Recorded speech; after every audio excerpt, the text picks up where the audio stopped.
Pit road knows the key to having a good day is to keep the car out of this concrete wall.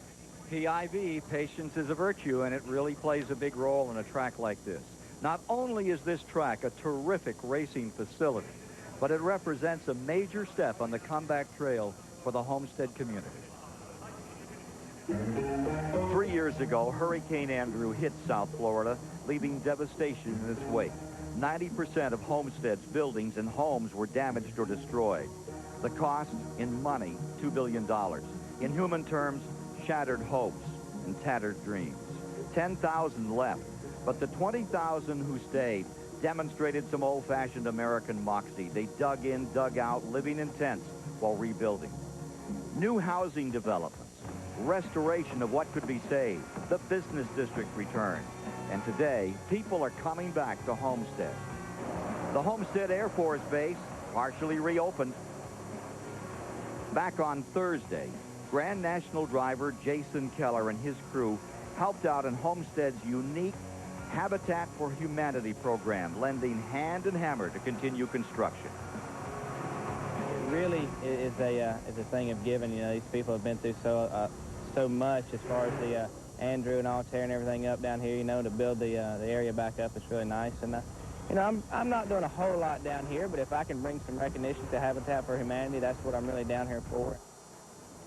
Jason Keller, who will start in 7th place in today's field. He has one win this year at Indianapolis. Of course, that was Indianapolis Raceway Park. Good luck, Jason, and thanks for all of your help this week. The agricultural community of Homestead, all around this racetrack, potatoes and strawberries and the things we eat from the produce department every day, and that business is back and going at full steam at the present time. And we want to thank the entire Homestead community for their hospitality, for their generosity this week. The Homestead Motorsports Complex and all the other new rebuild areas are a testament to the spirit and the hard work of these people of South Florida. The Grand Marshal for today's race started his racing career 30 minutes away. This was the car, Hialeah Speedway. I don't want to tell you how many years back that Robert Arthur Allison waved that checkers at Hialeah, where they raced last night. He's down on the track now. His career, of course, marked with Florida, marked with Daytona. Probably the greatest moment. You see Bobby Allison standing down here with that tremendous victory he had at Daytona. Let's go to Bobby for those famous words. There's Judy with him. Momentarily will give us the call to begin. Gentlemen, start your engines. Got a twofer. Yes, Judy chimed in there with Bobby's wife. That was wonderful. The fireworks are in the air. They're about to be on a 1.5-mile speedway, folks. Don't go away. CBS Flag the Flag coverage of the inaugural Grand National race here at the Homestead Motorsports Complex. CBS Sports coverage of the inaugural Jiffy Lube Miami 300 continues after this message and a word from your local station. The nanny's in jail. Isn't that skirt a little snug? Can Uncle Milty get her out? If it doesn't fit, you must acquit. Milton Berle guests on The Nanny Monday. This is CBS. Good afternoon, I'm Pamela Newby. The Triangle's Jewish community expressed their sorrow today over the assassination of Israel's Prime Minister Yitzhak Rabin. There'll be a candlelight memorial tonight at North Carolina Hillel in Chapel Hill.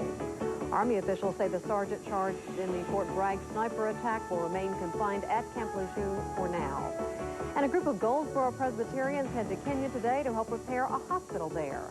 Definitely sweater weather, a high of only 52. More news later on WRAL.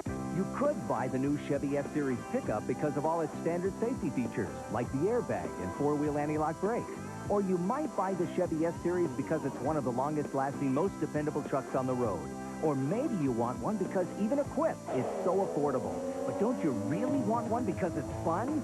The 96 Chevy S-Series. Buy it because it's everything you want in a truck. Drive it because it's a heck of a lot of fun. Get yours today from your Carolina Chevy Geo dealer. Healthcare professionals on staff. WRAL Health Team. The Jiffy Lube Miami 300. The inaugural Grand National race here at the Homestead Motorsports Complex. It looks grand, it is grand, and it is just the beginning.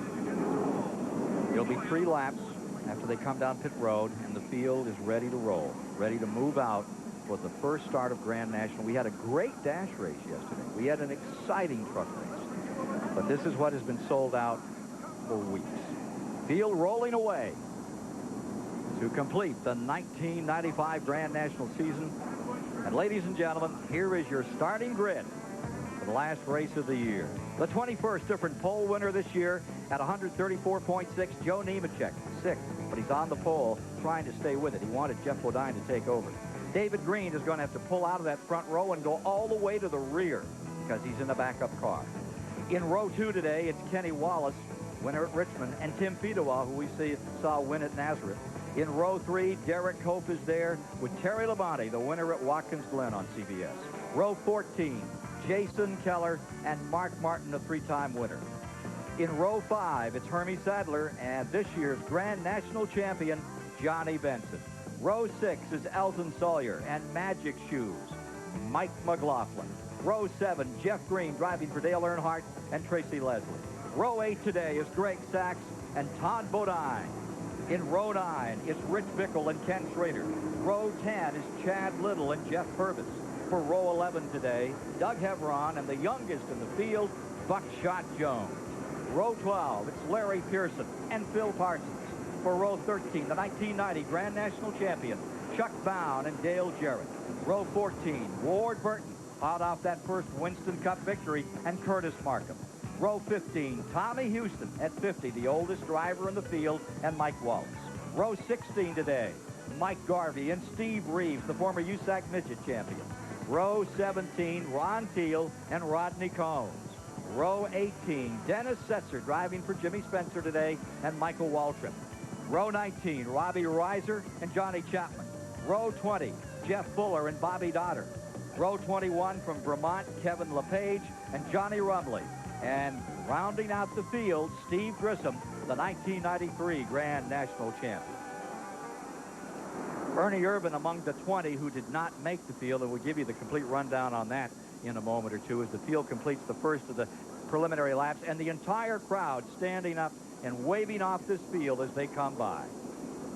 Take a look at the race analysis. Ken, the total purse is over $580,000, the second richest purse in the Busch Grand National Series. 43 cars starting here today, and the length of the race is 300 miles, which is 200 laps on this track. Pretty good take. Take a look at the manufacturer's standings here. Manufacturer's breakdown first. There's 25 Chevys in the field, 14 Fords, and 4 Pontiacs make up the field that's going to go racing today. We've got a problem out here in turn 1. A couple of cars easy enough, picking up the pace again. Well, these cars are just making their way back to the back of the field. Now, Terry Labonte, his car was qualified by his brother Bobby, so he has to go to the rear of the field, and David Green, as we pointed out earlier, has to go to the rear of the field. Phil Parsons, another that's going to pull back out of his starting position. Take a look at the point battle. As we mentioned, John, in the point battle for Manufacturers Championship, that is close. Very close. Ford and Chevrolet, 13 and 12 wins. But if Chevy's going to pull a victory to here today, they got to get some help from their cousins. Well, they really do, Ken. The Chevrolet has to win, and the Pontiac has to finish in front of the first Ford that finishes here in order for Chevrolet to win the championship. So there's the story on the Grand National Manufacturer standings. There are the point standings. Benson has sewed up the title, but look at that battle for second place. Chad Little really being challenged. McLaughlin 17 points back. If he only got to 17, it was a tie. Little would win because he has 6 wins this season. So he needs 18 points to get this one done. And a note for our Spanish-speaking NASCAR fans. This broadcast is available on SAP in Miami, Los Angeles, Phoenix, Houston, and Harlingen, Texas. You Spanish-speaking NASCAR fans, Spanish announcers right in the next booth over to us. Whole different flavor to this event down here in Miami. Hope you're all going to enjoy it. And you can see the finger go up by the NASCAR officials. Just one more lap, and we'll be racing. Got some dandy in-car cameras for you today we think you're going to like. Who else but the man himself, Mark Martin, master on this size track. He says he doesn't like it. I think that's the best news of all. You find somebody that doesn't like it, they usually go like, except Bodine, who likes them all. Johnny Benson's going to give you these kind of pictures today. Johnny Benson moving on into Winston Cup competition next year. What a fine addition he's going to be to that series. And Chad Little, who is going to stay in Grand National at least another, perhaps 2 years, with a brand new sponsorship from John Deere. So we're ready to go racing, folks. Hope you're going to stay with us for CBS flag-to-flag coverage this afternoon. Jeff Bodine and Ned Jarrett along to help us, and we're looking forward to some exciting racing. Now, as you know, that first race up at Loudon, New Hampshire Grand National took 4 hours, 12 minutes, long time, 300-mile race. Now, do you think that these guys are going to lift and show a little respect out here today, Jeff? Well, right now they're planning that first corner, how to get into that corner. They're all bunched up right now. They all know it's very tight. They know it's slippery on the outside. They're trying to figure out how they're going to maneuver that corner without causing a big wreck. And there's been a lot of concern, a lot of talk about, is there going to be a lot of wrecks, or is this going to be a clean race? Nobody really knows. We all kind of expect a little action. Let's hope it's not too much. Coming to turn 3, they say this track, to some of them, feels like a combination of Nazareth and of Loudon, New Hampshire. Has some road racing characteristics, I would say, as many turns as it has. And certainly getting the car set up just right to get the maximum traction off these turns is a challenge, has been to the crews, and the drivers hope they got it right as the pace car pulls off, and we're about ready to go racing. The introduction of a brand new racing facility to the United States of America. It's as nice as they said it would be. It is as friendly a track as we've ever been at.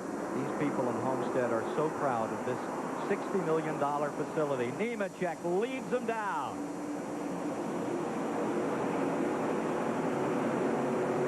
Into turn 1. What gear are you in here?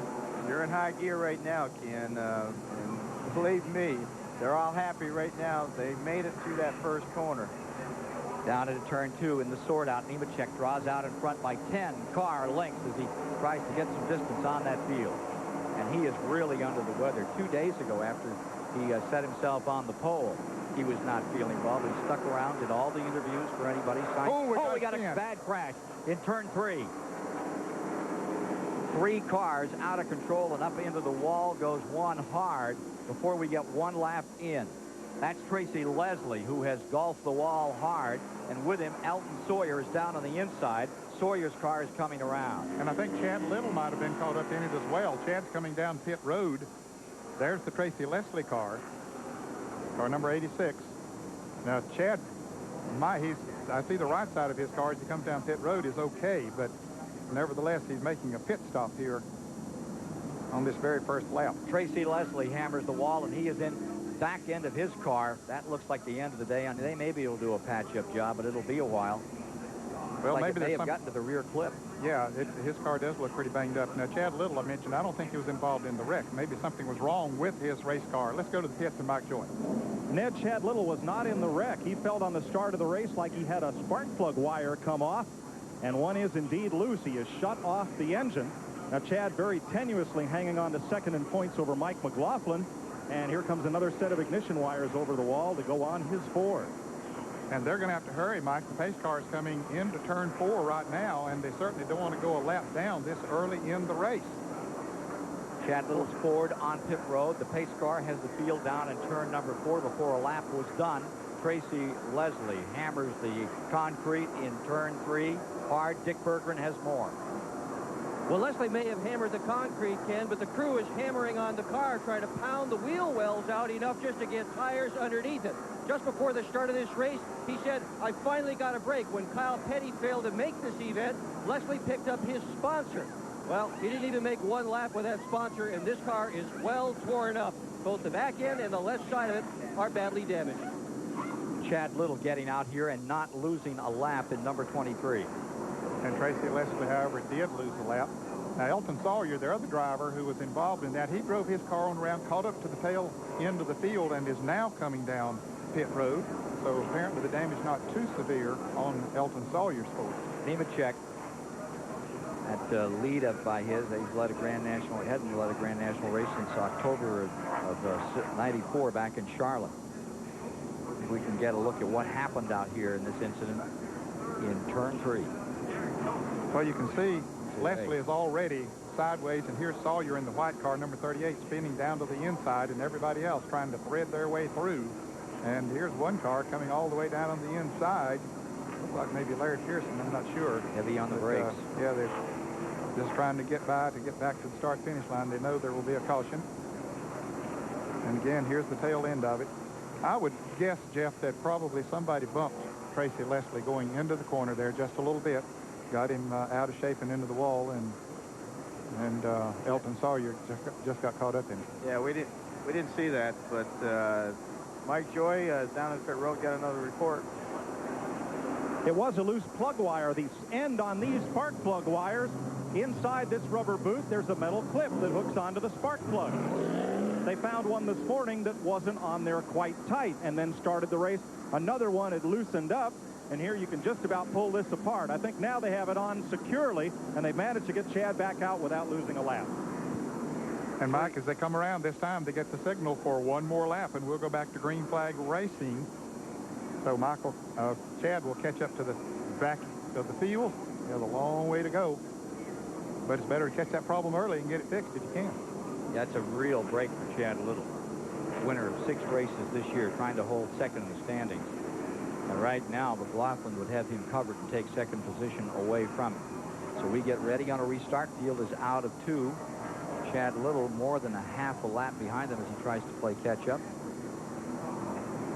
Phil Parsons is on pit road, and I think Little is going to give it another shot here. Here's I think Phil just came in perhaps to cap the fuel off. He was one of those drivers that was involved in an accident in the last practice here yesterday, had to go to a backup car. As a result, he had to go to the rear of the field. So he had nothing to lose coming in and topping off. Now there's the third pit stop. He has not gone a lap down as yet, but he's about a quarter of a lap from doing so right now. Here's Mike again. Ken, they want to make sure they have all those wires on tight, so they're going underneath and checking, shut the engine off, and make sure everything's tight. Phil Parsons was at the tail end of the line and came in for gas. Crew Chief David Iff says, if the caution comes out in 5 laps, we're coming in again. We're at the end anyway, so we want to have a full tank for a long run. Put down, field coming out of turn number 4.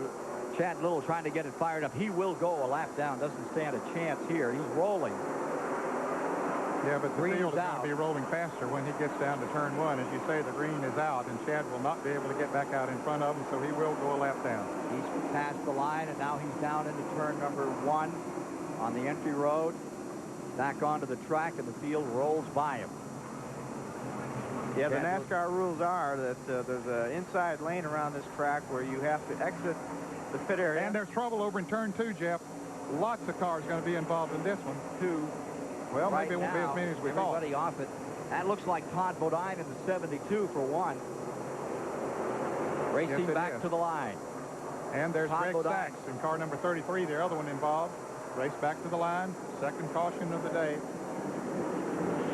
So with 4 laps now complete, 2 wrecks thus far.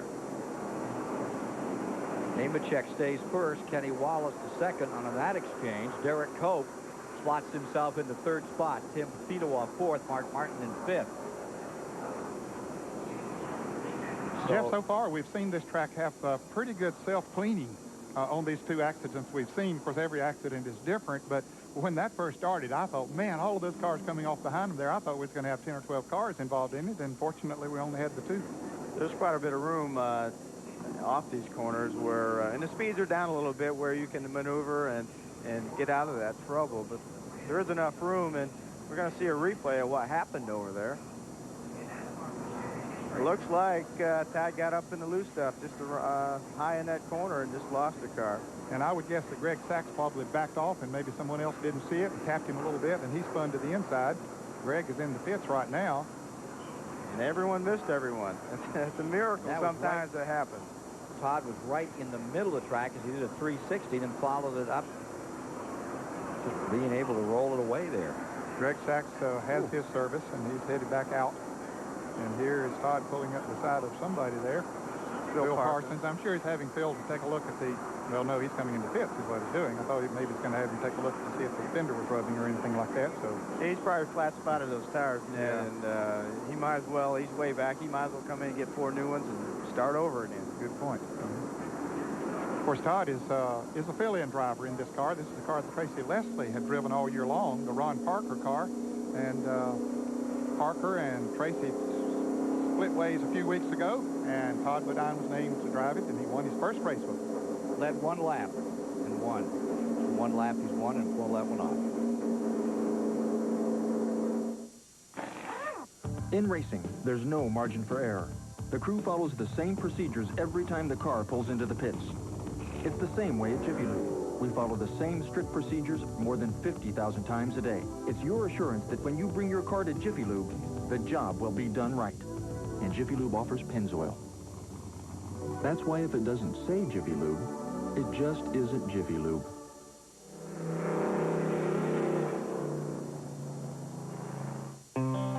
Here's your chance to be the honorary starter of next year's Busch Clash at the Daytona International Speedway. It can be you who'll wave the green flag. The grand prize is a round trip for two to the Busch Clash with airfare, hotel accommodations, ground transportation, and 2 passes to the Busch Race Party. All you have to do is send a postcard with your name, address, age, and the name of the driver who's in the lead at the halfway mark of today's Miami 300 and mail it to Miami 300 Sweepstakes, MRN Radio, P.O. Box 2888, Daytona Beach, Florida 32115. Or you can enter on CBS Eye on the Net. CBS is home on the Internet's World Wide Web. So, tell us who's ahead at the halfway mark, and you might be the winner.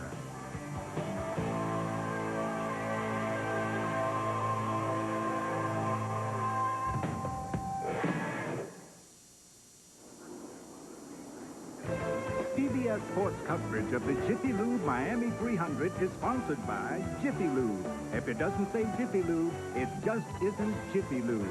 Pert Plus shampoo and conditioner. Great hair, no fuss. And by Goodyear, #1 in tires. Homestead, Florida. 7 laps complete, 2 cautions already on the day. And for Chad Little, it goes from bad to worse. He's just been pushed in by a record after that beginning this season. Great beginning, now such a dismal finish after all these races at the end of the year. 1 top 5 finish in the last 8 races. What's the problem out here? Well, perhaps Kenny Wallace can enlighten us a little. He talked to Mike Joy. With the help of these carefully fabricated CBS props, Kenny Wallace will show us how tough it's going to be to pass here. Now, Kenny, here's a lapped car coming out of turn 4. Right, this is really going to be tough. Here's the leader, this car right here. He's going to come up on this lap car right here. You're going to have to let out of the gas. The leader's going to have to let out of the gas because he's going to run over this lap car. You're thinking that this guy is going to have advantage, the guy in second place, because he's not going to have to let out of the gas. The guy that's got the real advantage, like Daytona, coming off, the guy in third spot is going to get underneath the second place car. You're going to go up down these straightaways 3 wide. I think you're going to see a lot of that. And if somebody gets impatient, you're junk. You're like sandwich right in the middle. Kenny Wallace, who right now is in second place, he wants to take that shot right down on the inside of Joe Nemechek. Did you notice that that can just happened to be the one that's the sponsor of this car? Isn't it amazing how that just worked out? Amazing, yeah. He'll sell anything. There he is. All right, Kenny Wallace in second spot. We're about a lap away from getting this one back underway. It's still got some safety equipment on the back stretch. Let's go to Mike Joy. Ken, we had to look for about an hour to find that one particular can. They've taken the distributor off of Chad Little's car. They found that the distributor rotor and the button are intact and working. You see them tightening that right now. Inside the car, a mechanic is replacing the entire ignition module. That's the electronic black box that provides the spark to fire those cylinders. Chad, was there any warning, or did it just shut off? It happened immediately. I mean, there was no warning at all. We just came down for the green flag and it started missing, and then by the time we got to the first lap around, it had cut off completely, and then it fired again, and then it died again. So we've got something majorly wrong with the electronic system. Let's hope you can get back out. And the man in third place in the standings has a chance to move up. McLaughlin starting 9th on this field. Nemechek, Wallace, Koch, Bidawa, Mark Martin, Johnny Benson, Jason Keller, Hermie Sadler, McLaughlin 9th, Ken Schrader 10th, Jeff Green and Jeff Purvis get them back underway. Action-packed beginning, 2 cautions already, and they have done a number on the paint job, coming out of 2 and over in turn 3 thus far. Well, we see some passing going on back in the field there a little bit as Buckshot Jones gets on the outside. Got trouble, one spinning out of turn 2. Down to the inside. Let's see if caution's coming out. It's in the grass and continuing. That looks to be Tracy Leslie again. As Tracy spent a good bit of time on the pit road, no caution. He got himself righted and headed on around, so we're maybe going to get more than one full lap under green. Pull that one up. They've got a lap in. Sachs all the way on the back with Leslie. Nemechek up in front, but here comes Kenny Wallace trying to chase him down to the back straightaway. Where do you get into the brakes going into 3 down there? Right about, well, it's way down in the corner. It's farther than you might expect. These cars have really good brakes, and normally on a 1.5-mile track like this, you don't see brake coolers, but on these cars today, you see them. These brakes get really hot, so they're having to cool the brakes at the end of every straightaway. Derek Cope pulling up 3rd spot, going after Kenny Wallace. We get another one in under green. Tracy Leslie is back on pit road. It's the inaugural event for Grand National cars at the And here's Ken Homestead Schrader complex. making a pass on the champ. Johnny Benson caught on the outside. There's Jeff Green trying to go by on the inside in car number 3. Benson giving you those pictures back as you look at the Jeff Purvis number 4 pulling up. Yeah, once you get on that outside, you're going to be history until you get room to pull back in line. And that driver's meeting, they told these fellas, patience is a virtue. It doesn't look like they listen because too wide through these corners this early in the race is really a tough call. Johnny Benson giving you these pictures. Johnny Benson currently in 12th spot. Consultation flag is out, and I thought it was on bound. Coming by, black flag was down. We'll see if we can get word on that. Here's Benson taking you into turn 2 and down into the back straightaway. Chasing Jeff Purvis in 11th position, the number 4 car. Just behind him, the 63 of Curtis Markham. 1.5 miles.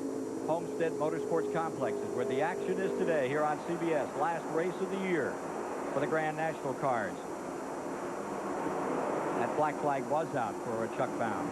Consultation flag is out, and him, Curtis Markham, making the move. On Johnny Benson. Benson having some kind of problems here early. His car just not working too good as Curtis Markham goes on around him almost with ease.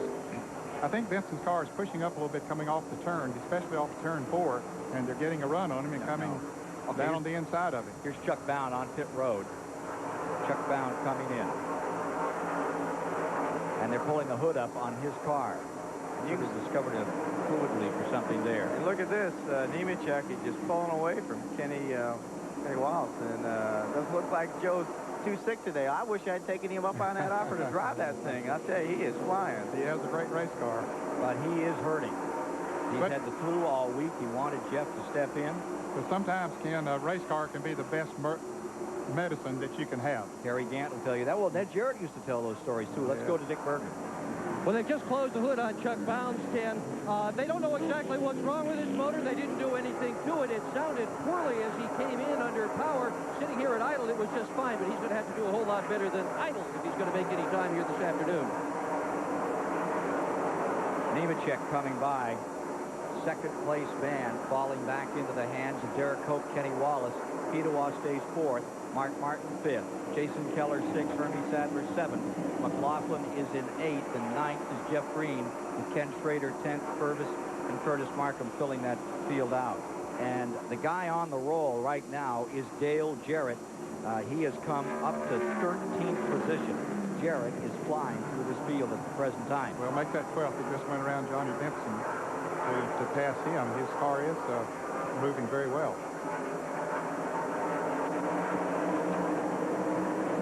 Leader, Nemechek, 1992 Grand National champion when he won it by, what, 3 points over Bobby Labonte? What a job he's doing right now. The question is, can he stay up with it? This track takes a little while to get back in the groove, so to speak, to get used to. It did for me the other day. I think the fellas didn't wait for that to happen today. We had a few accidents really early, but now things have settled down and everything looks like it's going really smooth. They're doing a lot of passes, but no problems. There you see Jarrett in the 32 as he fights his way up to Curtis Markham in the 63. Goes after Purvis in the 4. This could be a big move right here. I don't think he'll try to make, well, maybe I started to say I didn't think he'd try to make it 3 wide, but he does help Markham get on by and then pulls on the inside of him. So sure, he wasn't going to do anything like that. Well, I didn't think he'd make it 3 deep down in that turn. Well, that draft is wonderful, and when you got the inside line, you take it. What a run. As right now, Jarrett is the quickest car on the track, as it was in qualifying, but he was fastest on the second day of qualifying and continues to ramble up through this field. Now we have Jarrett pulling up into 11th position.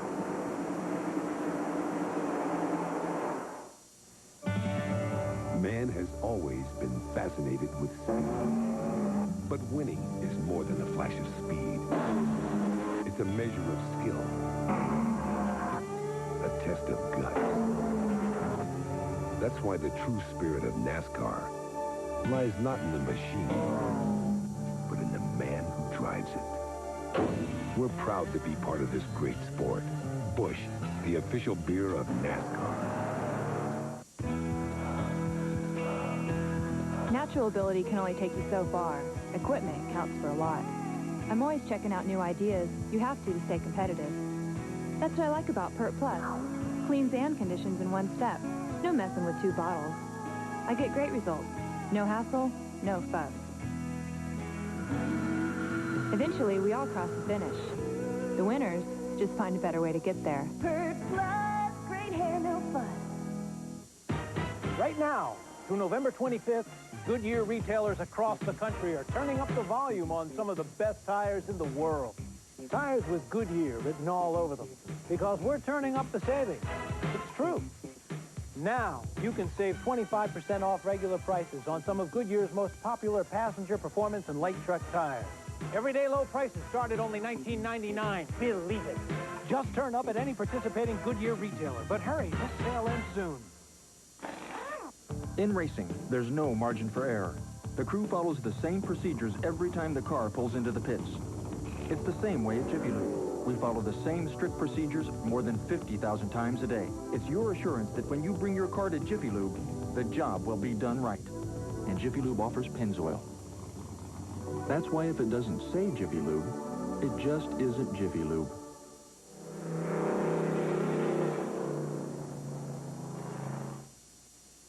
This week, The Late Show's in L.A. with Danny DeVito, Bruce Willis, Brett Butler, Jerry Seinfeld, Ellen DeGeneres, David Duchovny, and Heather Locklear. This week from L.A.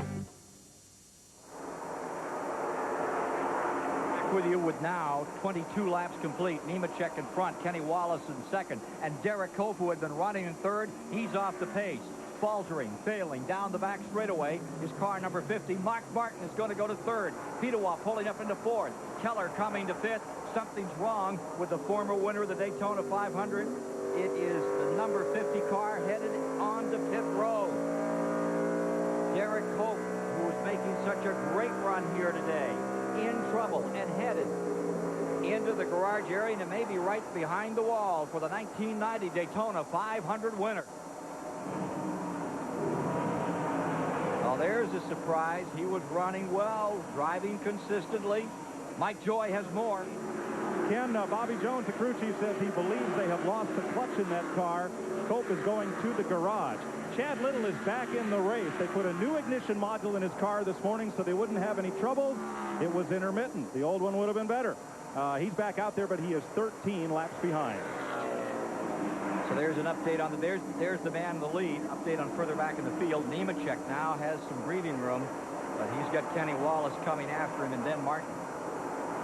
Taking a look further back in the field, there's the 44, and that is David Green. Remember, he qualified outside of the front row, then crashed the car in the final practice, had to come back out with a backup car and started dead last. He is up to 26th position as he works his way carefully, and I think that's the key word, carefully, through the field.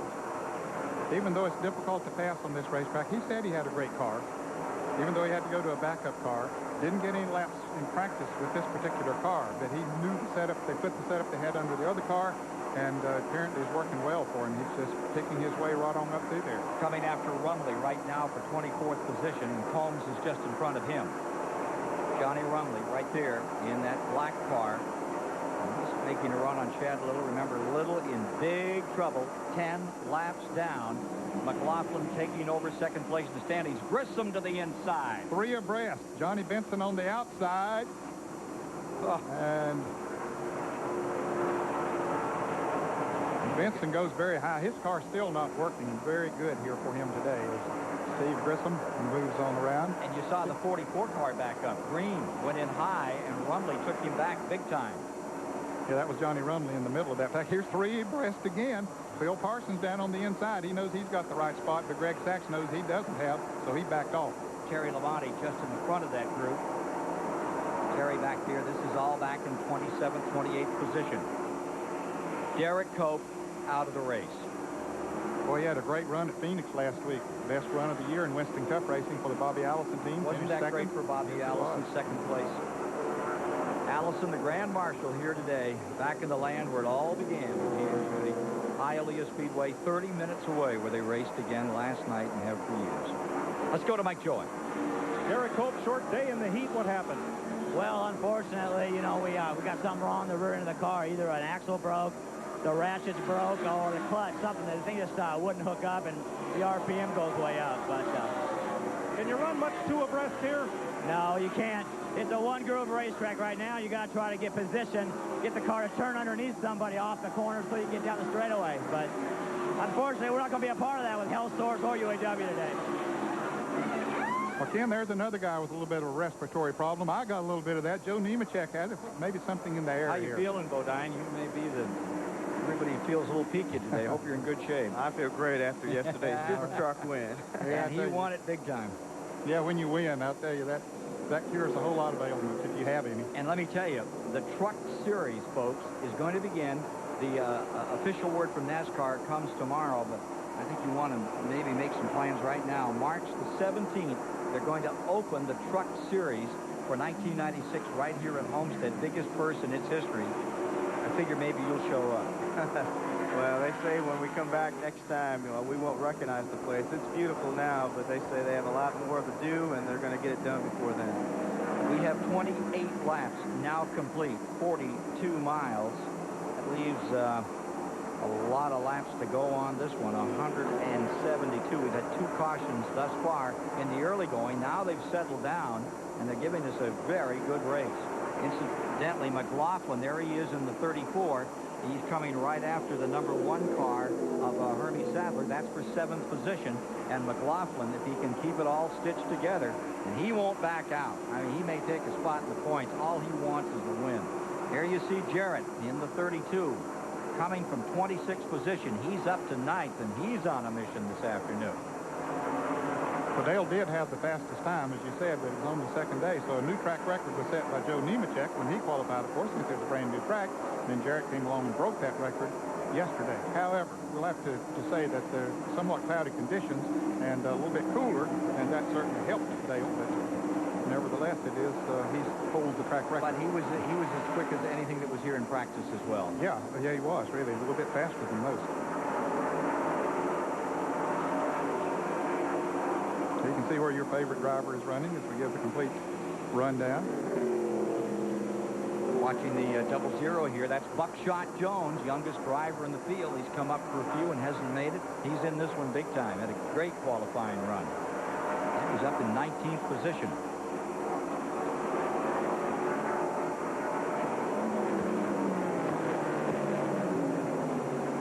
Nemechek staying in front. Kenny Wallace in second. Mark Martin third. Pitowa fourth. Now Jason Keller has come to 5th. Jeff Green is in 6th. Sadler, Mike McLaughlin 8th. Dale Jarrett, Ward Burton 10th.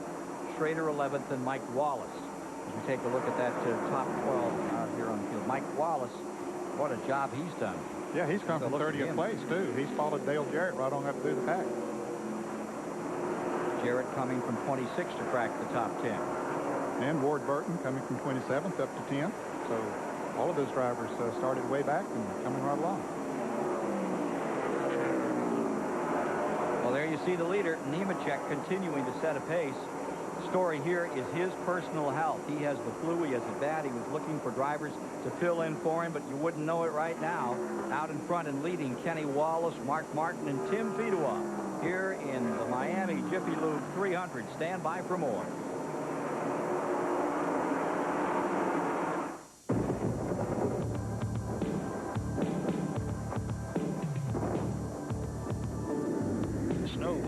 racing throughout the metro area. Drought to be thunderstorms with possible strong winds and hail will be moving through the area.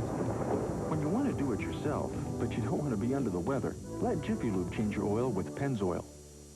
That's why if it doesn't say Jiffy Lube, it just isn't Jiffy Lube.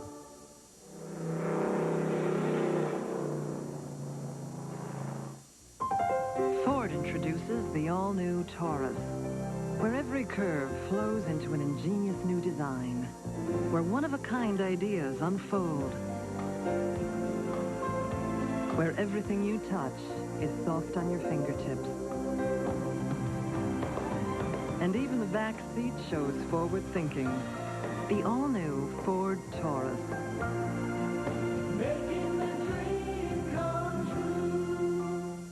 Take the heat out of shaving with new Old Spice Soothing Gel. It'll cool the burn, soothe your skin, it'll make your face feel great. Or call 1-800-PROVE-IT for a full refund. So try new Soothing Gel, because now you've got proof. Guaranteed. This is a taste you can't resist. I say put a can in every hand. Do the Pringles twist like this. Pop a top, well, keep it fresh. Flip it in. Grab a sack of your favorite snack. Let the fun begin. There's no stopping once you're popping. Hey, wait up. Don't get caught holding that bag. Hey, that's no party. Greasy pieces are a drag. There's no stopping once you're popping. Once you pop, you can't stop. We're all in search of answers.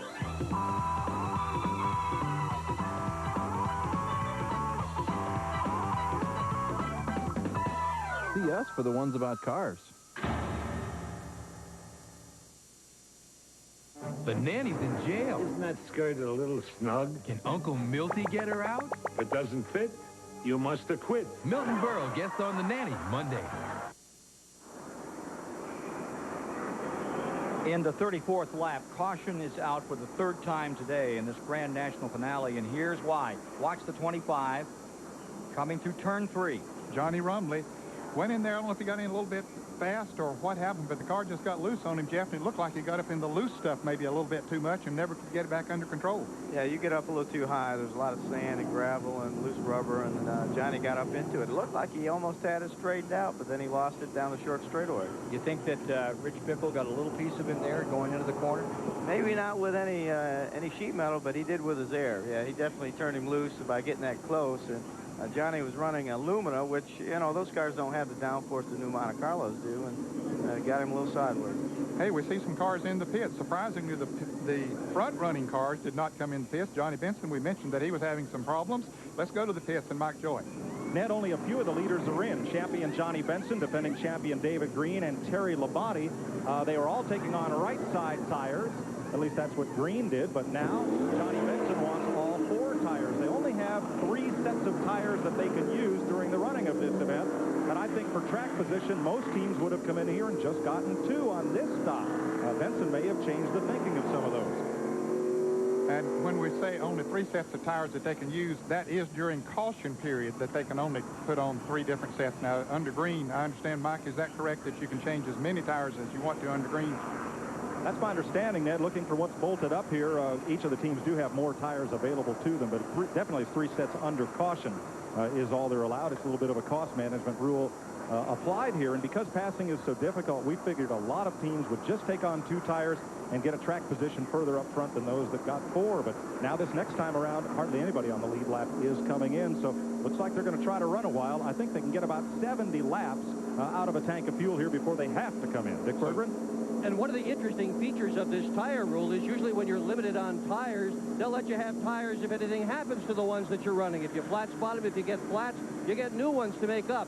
Not here. You get 3 sets and 3 sets only, unless late in the race NASCAR decides that because of tire wear, which they don't anticipate, they give everybody another set. Right now it's just 3 sets, and that includes the cut tires, the flat spotted tires. No matter what your problem is, that's all you get. Ken?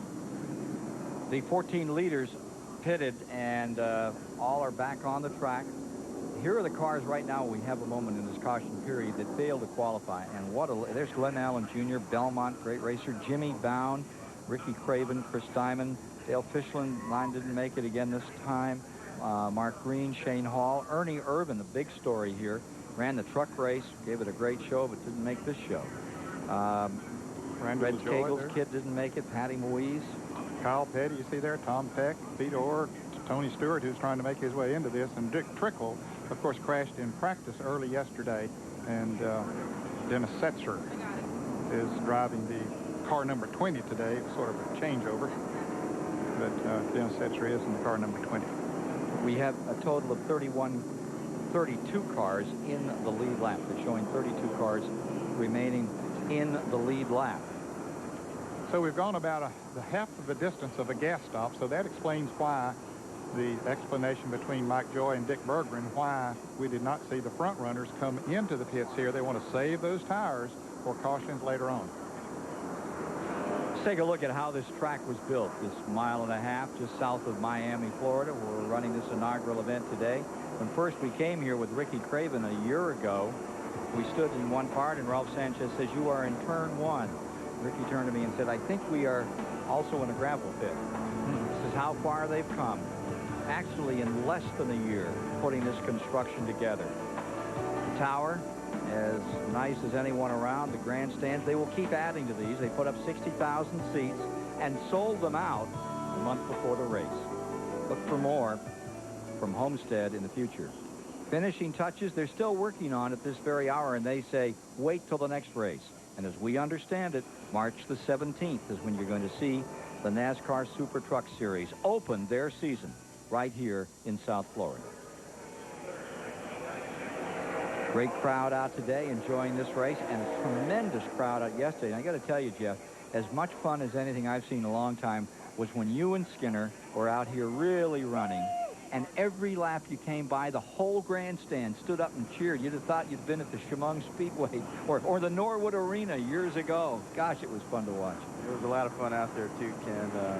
This track is really a great track for the super trucks. Little concern about the speeds here, but we proved yesterday that the trucks can handle this speed, and these cars are proving it again today. They're coming down for the green flag right now, and again, Joe Nemechek on the pole. Kenny Wallace is in second. And the fast cars line up on the inside here in the Busch Grand National Series, and there they go. Mark Martin in third as they come to the line. Tim Fedewa in fourth. That's Jason Keller coming up in fifth, followed by Jeff Green, Hermie Sadler, McLaughlin, Dale Jarrett, Ward Burton.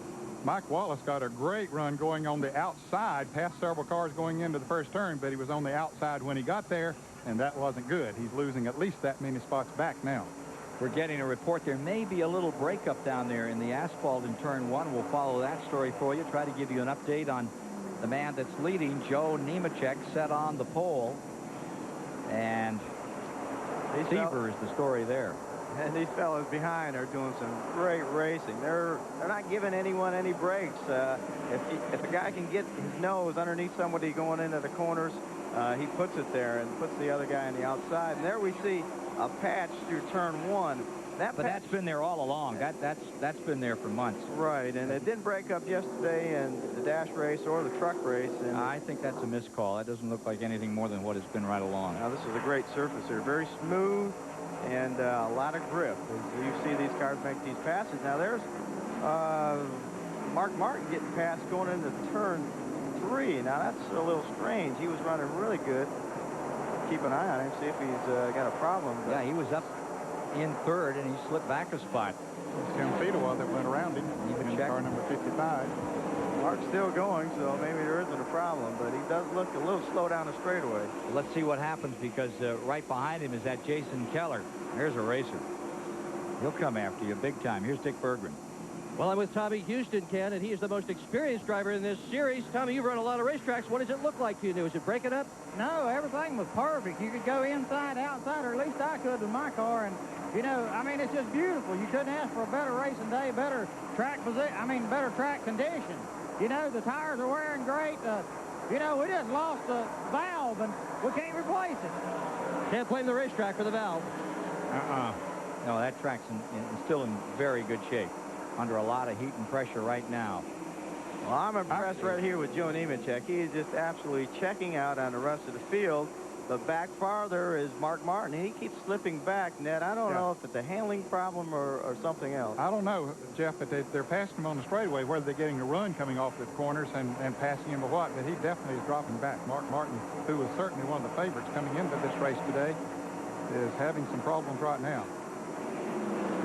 Man on the move is Jarrett up there in 8th spot, and he's in some heavy traffic. There's the 32, while he's cleared out a little of it.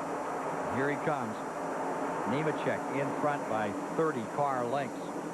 Wallace, Fedewa, Keller. And look here, Jeff Green started to make 3 deep going down through there as they move on the inside of the 50 car. Is that Derek Cope is back out there. However, he's many laps down.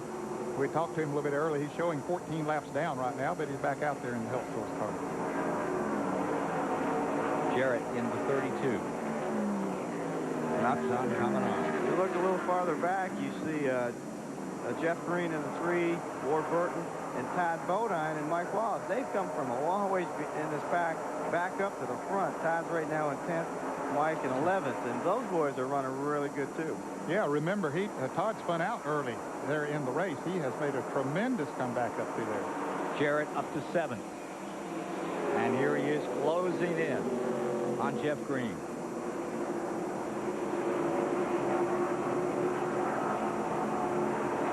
There's Todd behind Ward Burton. You can see he got a tremendous run off that corner.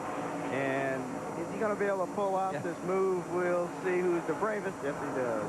Ward decided, hey, I better let him go. It's too early in the race to 8th. But there's Ward back underneath him in that short straightaway. I'll tell you, what a racetrack. Todd had to go into that corner a little bit fast when and here comes Bodine right back under him again. Great race they got going there. Mike Joy. Well, Mark Martin debated coming in on that caution to take out a spring rubber. The car was loose. They decided they'd wait out a full gas stop, and is just getting looser. That's why he's falling back. Johnny Benson got 4 tires because he said the car was too tight, had too much of a push. So Steve Bird put 4 tires on to change the handling, and Benson's moving on up. Well, there you see the 60, and there's a story there, and it doesn't seem to be a very positive one today for a guy who does a lot of winning on all kinds of racetracks. Mark Martin. He has been falling back into the hands of the field. Yeah, Mark's trying to hang on to that car like Mike was saying, but I'll tell you what, he has his hands full, and he's wishing right now that the caution would come out. Back to 16th he just dropped, Jeff. Yeah, he'd like to get in there and make an adjustment right now. But as we all know, when things are bad, when things are tough, you just have to keep going. And Mark is one guy that will never quit. So he's going to hang on to that thing, wrestle it as long as he can. There goes Todd by Dale Jarrett. Well, Todd got a great run off the turn, too, like he did on Ward Burton a little bit ago. His car is really coming off of that turn, and he just zipped right on by Dale Jarrett going into Looked like that run that he made at Rockingham. Yeah. Just pulled it up and shot him down. So Todd Bodine gets himself another spot. Credit him with 7th now. Let me review for you the top of the field. 46 laps complete. Nemechek, Wallace, Fedewa, the top 3. Jason Keller 4th, followed by Hermie Sadler, Jeff Green, Todd Bodine, Dale Jarrett to 8th, Ward Burton to 9th, Mike Wallace in 10th, Schrader 11th, and Doug Heveron in 12th. So, CBS Sports coverage of the inaugural Jiffy Lube Miami 300 continues after this message and a word from your local station.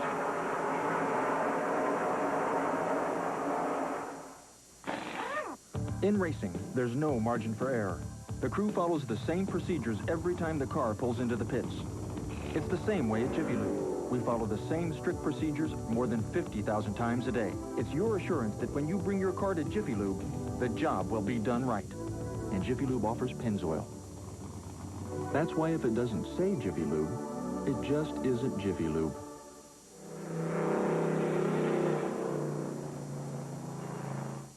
Brooke Shields, Vanessa Williams, Gail O'Grady, Lloyd Bridges, Gregory Harrison. The powerful and passionate tale of Sidney Sheldon's Nothing Lasts Forever tonight.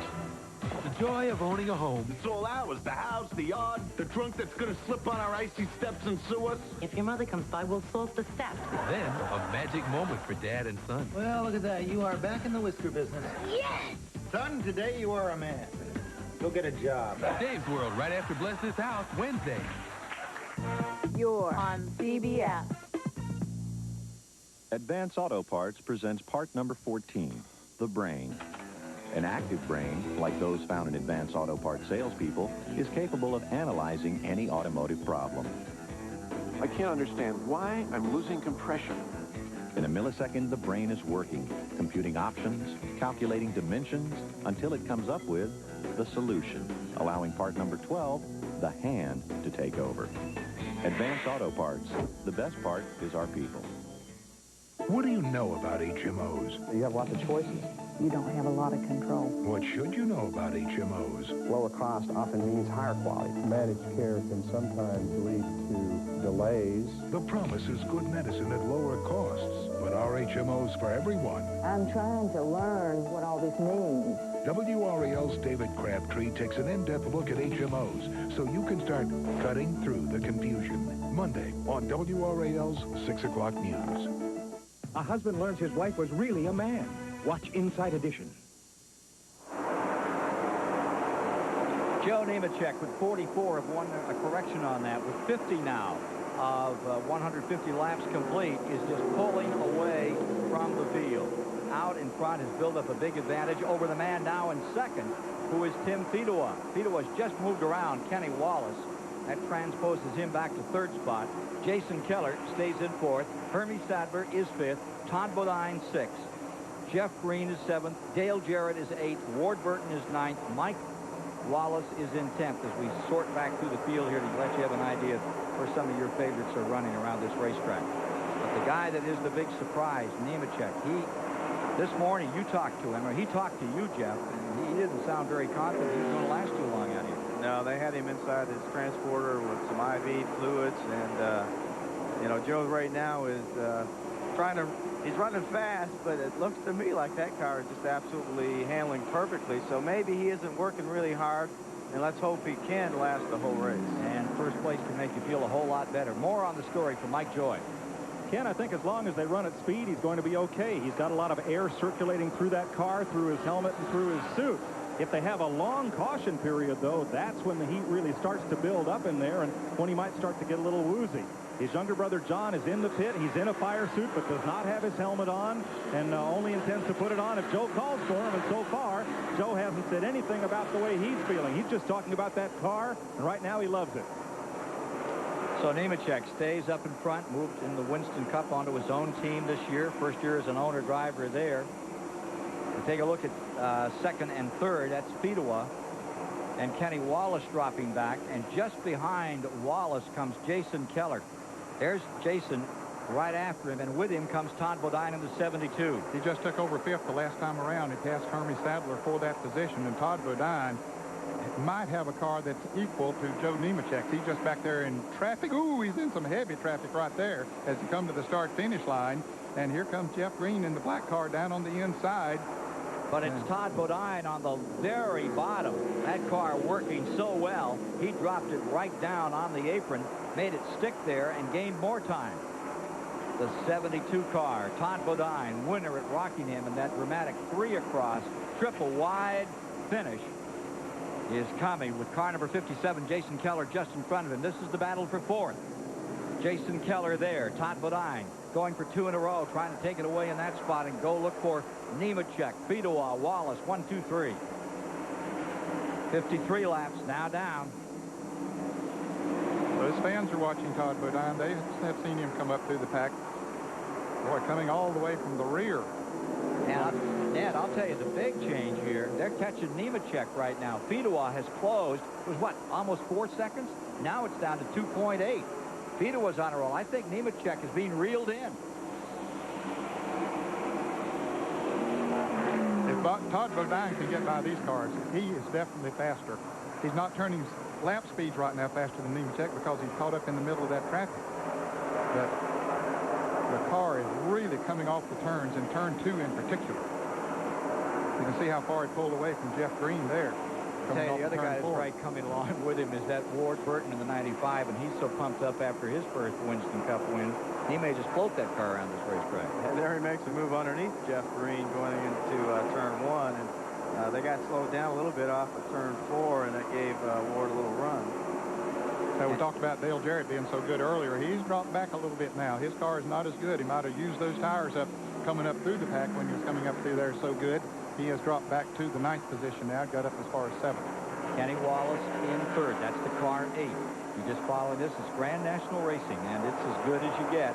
A lot of folks love to see them because they run so many different tracks, a lot more short tracks than Winston Cup.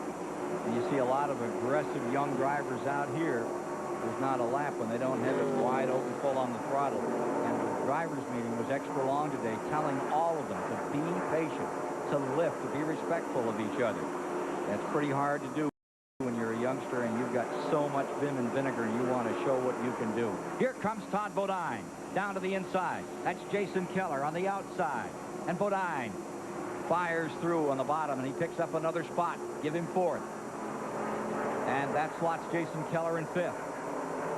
Kenny Wallace stays 3rd. And he's going to have his hands full with Todd Bodine. He's coming in a hurry on him, no doubt about that. There Kenny moves over down the straightaway trying to break the draft. The draft is really important here at the track, and you can I did it yesterday in the truck race, tried to move low so that the 3 truck couldn't draft up on me. Why is that? 4-corner track. Why is that draft so important? Well, these are long straightaways and a lot of speed down the straightaways. And these cars in particular with a 390 carburetor don't have a lot of horsepower. And so a little draft means a lot to these cars with a 390 carburetor. And the trucks don't have a lot of good aerodynamics. It's like pushing a snowplow down the racetrack. So a draft with the trucks is very important. They have a little more horsepower, but not as much aerodynamics. Ward Burton has just moved around. Jeff Green, Ward Burton, number 95, up in the 5th spot. Let's go to Dick Burton. Well, Ken, following up on your question a little bit earlier about the condition of the racetrack in the first turn, both Mike McLaughlin and Ken Schrader have radioed to their crews and told them, yes, indeed, turn 1 is right now just beginning to break up. And as for Jeff Green just getting past, probably a good reason is that his brakes are heating up. Now, the drivers use an awful lot of brake getting into both turn 1 and turn 3 here at Homestead, and many of them were concerned about brakes lasting all race long. Did you see that one? That was Ward Burton in the 95. Knocking on the door. Kenny Wallace got him turned a little. Kenny cranks it back up and keeps coming, but it opens the inside, and down comes Jeff Green for another run. Here's the number 3. Moving on Wallace. Great racing going on back through here. Joe Nemechek has walked away from the field, but from 3rd, 4th, 5th, 6th on through there, some great racing. But not walking away like he was a little earlier. More on that story shortly. We've now got 59 laps complete here in this inaugural race. Every few years, the world gathers to witness an unparalleled sports spectacle, the Truckathlon. And to compete, you have to have a Ford Ranger 4x4, because you'll need its switch-on 4-wheel drive for truck long jump. It's 4-wheel anti-lock brakes for truck discus. And it's whopping 4-liter V6 for truck hurdle. The Ford Ranger 4x4. You can't win without one. Next event, truck pole vault. Yes! With each race, he faces a new challenge, a fresh shot at the pole, and another chance to win this season's overall prize, the Busch Series Pole Award. Only then will he earn a ride at Daytona, where he'll run with the big boys in the Busch Clash. We're proud to be with him from the first turn to the last. Busch, the official beer of NASCAR. Every day, we all find a way. A promise made, a promise kept, giving it out there. America's most complete source of auto parts, a national warranty program, and customer service only Napa can give. No wonder more people trust Napa to keep their vehicles running. We keep America running. We keep America running. Right now, through November 25th, Goodyear retailers across the country are turning up the volume on some of the best tires in the world. Tires with Goodyear written all over them, because we're turning up the savings. It's true. Now, you can save 25% off regular prices on some of Goodyear's most popular passenger, performance, and light truck tires. Everyday low prices start at only $19.99. Believe it. Just turn up at any participating Goodyear retailer. But hurry, this sale ends soon. This Jiffy Lube Miami 300 race summary is sponsored by Goodyear, #1 in tires.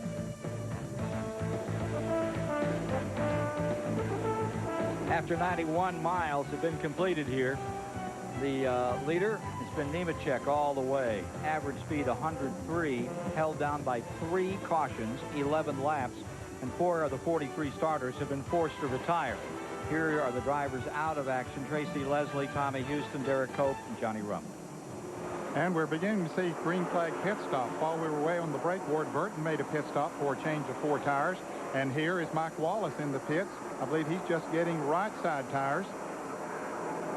And the crew pushes him away and back out into the action. Mike Wallace had been running in 8th when he came onto pit road. Nemechek has pulled away in the past few moments and pulled back up. And here is Bodine and Green at it another time. That's right. I'm not sure. I've been watching Todd here for a couple laps. It looks like he's slowing down, and Jeff Green just passed him down the straightaway, and I don't know if that means an engine problem or what, but Jeff is definitely pulling away from him quite a bit right now.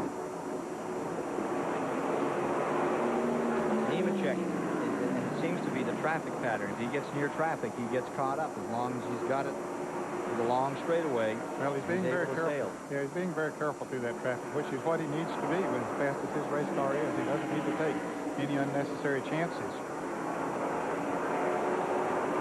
As Nemechek stays in front, it's Tim Fedewa and Jeff Green getting into a clash for 2nd place. There's the 55, and here comes the 3 right after him, and he's got him on that short chute.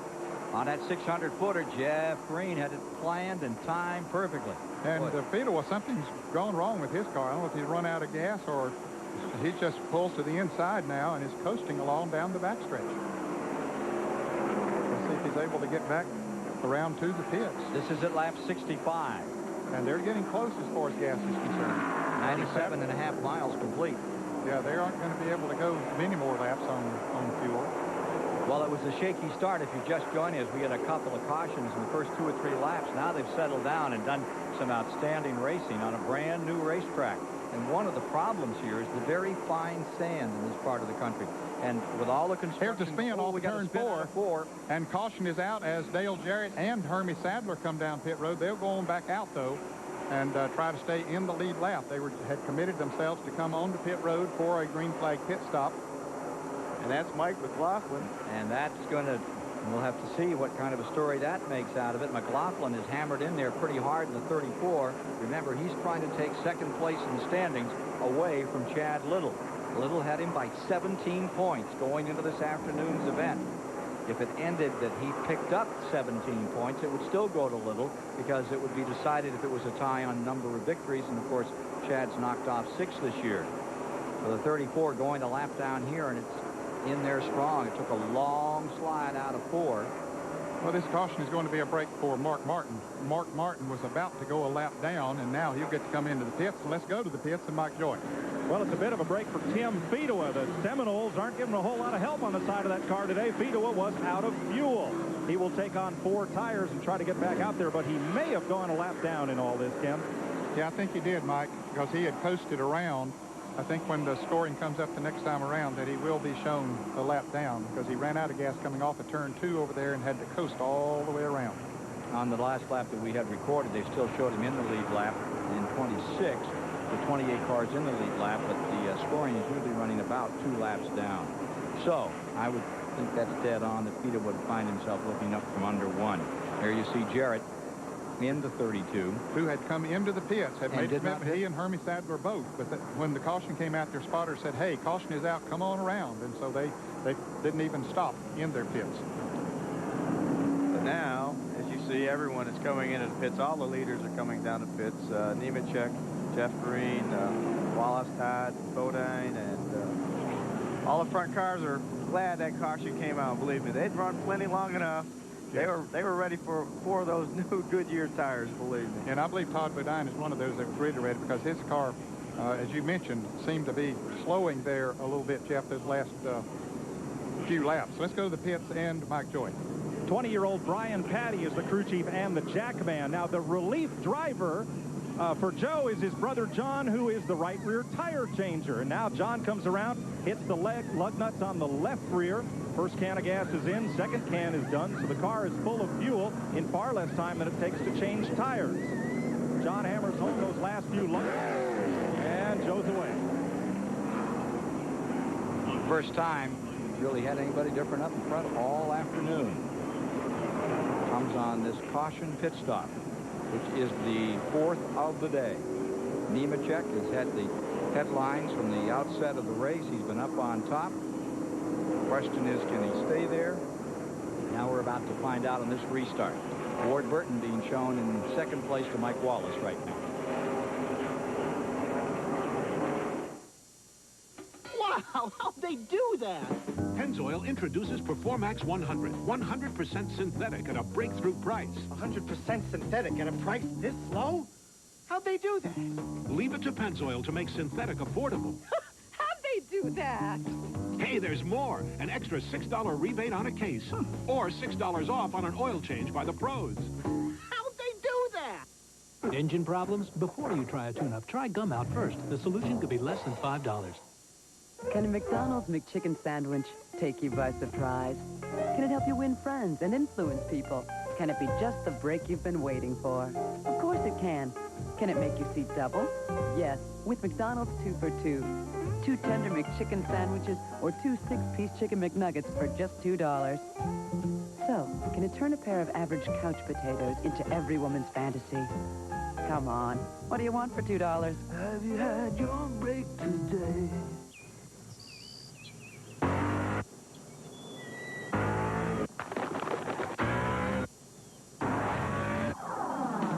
The new 4.6-liter V8 Mustang GT and the new limited edition 305 horsepower V8 Mustang Cobra. Hello. Not since Mr. Ed has a horse spoken so clearly. Whoa, Wilbur. In 1908, one of the favorites in the great New York to Paris race was a motor car built by Siemens. That was then. This is now. Today, Siemens builds over 700 automotive products, from fuel injectors and microprocessors to halogen headlights. Siemens, creating technologies to keep America and the world moving in the right direction. Siemens, precision thinking.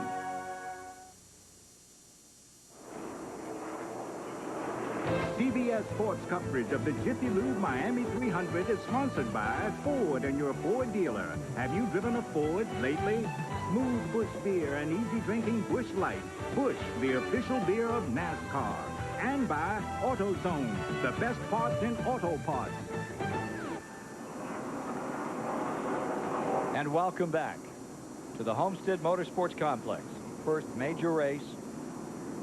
The NASCAR Busch Grand National competitors completing their 1995 season at the track, which it will all begin in 1996 for the Super Trucks. They'll be here March the 17th, and that ought to be an event.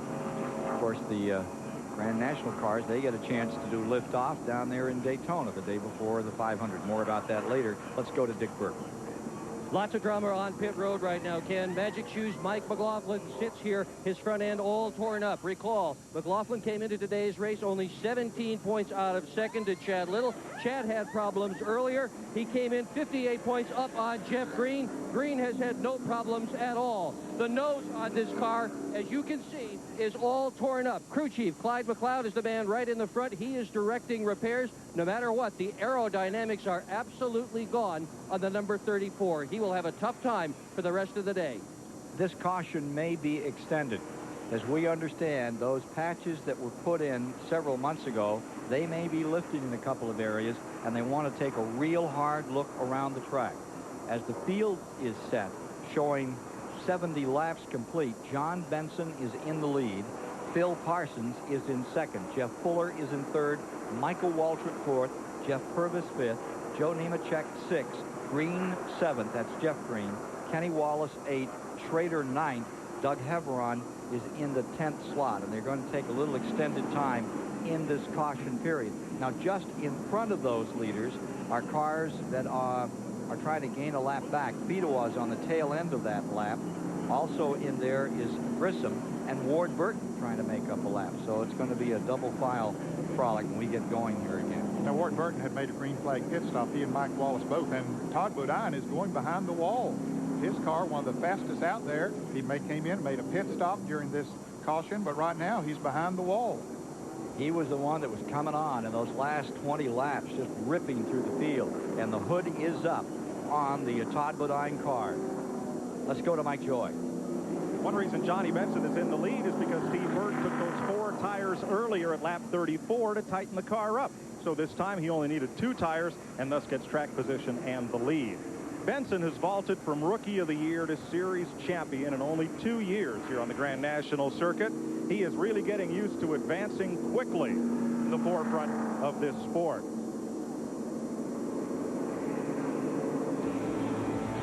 Johnny Benson's 2 victories, Atlanta and here at Hickory, tell a small part of the story of his championship year.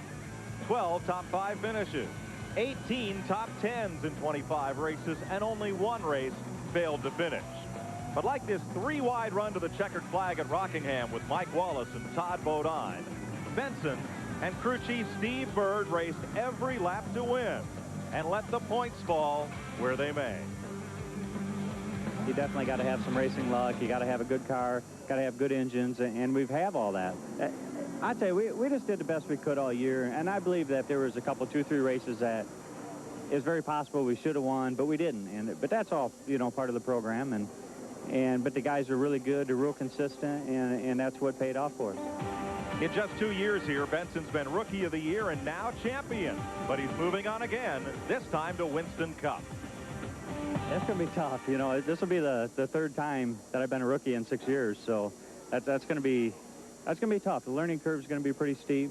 Trying to learn everybody on the team there at Bahari Racing. We're really looking forward to it. It's going to be a great year. I hope everything goes as good as it has in the Busch Car National, but it's pretty stout competition over there. We're just going to do the best we can. Well, so far, Johnny Benson has won 2 major championships, ASA and Busch, and his competitors are glad he hasn't stuck around another year to defend either one. He moves up to Winston Cup. Here's Dick Berggren.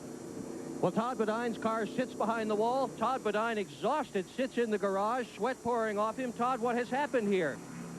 Well, it started off after that last restart. My fresh air vent fell off. I had nothing to breathe but was in the car and got pretty hot. I'm all right now, but we're not sure. Something in the motor. It wasn't a rocker arm or something on one side or the other because Robert said it was out both sides of the pipes. It's a darn shame, I tell you. We had the car to beat, I believe. I got in the top 5 there and started riding, just picking off one at a time. And this whole Detroit Gasket crew, Mr. Parker, everybody involved in this, they got so much to look forward to next year. They got a great young driver, good team, new crew chief, Vic Kangas, coming aboard. And I got to say hello to my mother-in-law. She's in Connecticut, recuperating from a mild heart attack. Love you, Ma. See you soon. Ken Squire. Todd Bodine, who gave these folks here in their inaugural race in this first major event some great moments. Mike Dillon will go in the 72 car next year.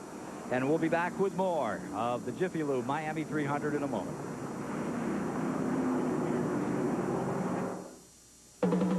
If you're up early enough to have the road to yourself, driving can actually be fun. My hot rod days are over, but I'm still more likely to pass than to be passed. Sometimes on the weekends, my husband and I just like to kind of take off and lose ourselves in the beautiful scenery. If he's driving, west. That way. That's very easy. Honey! Ford Contour, a world car for your world. Well equipped for just $15,165.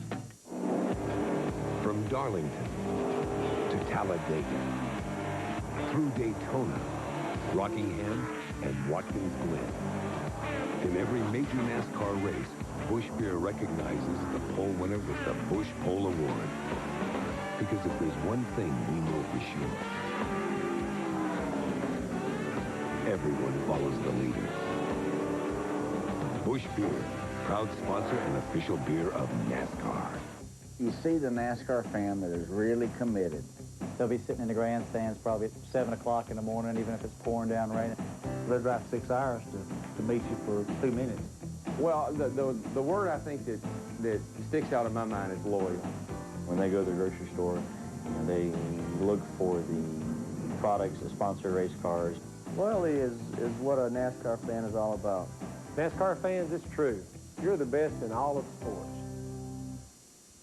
In Floyd's Knobs, Indiana, people drive for miles around just to see Don Ballard.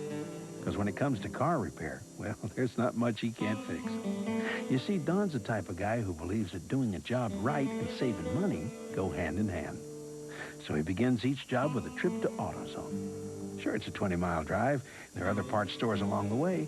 But for Don, when it comes to getting the right part for the right price, there's just no place better than AutoZone.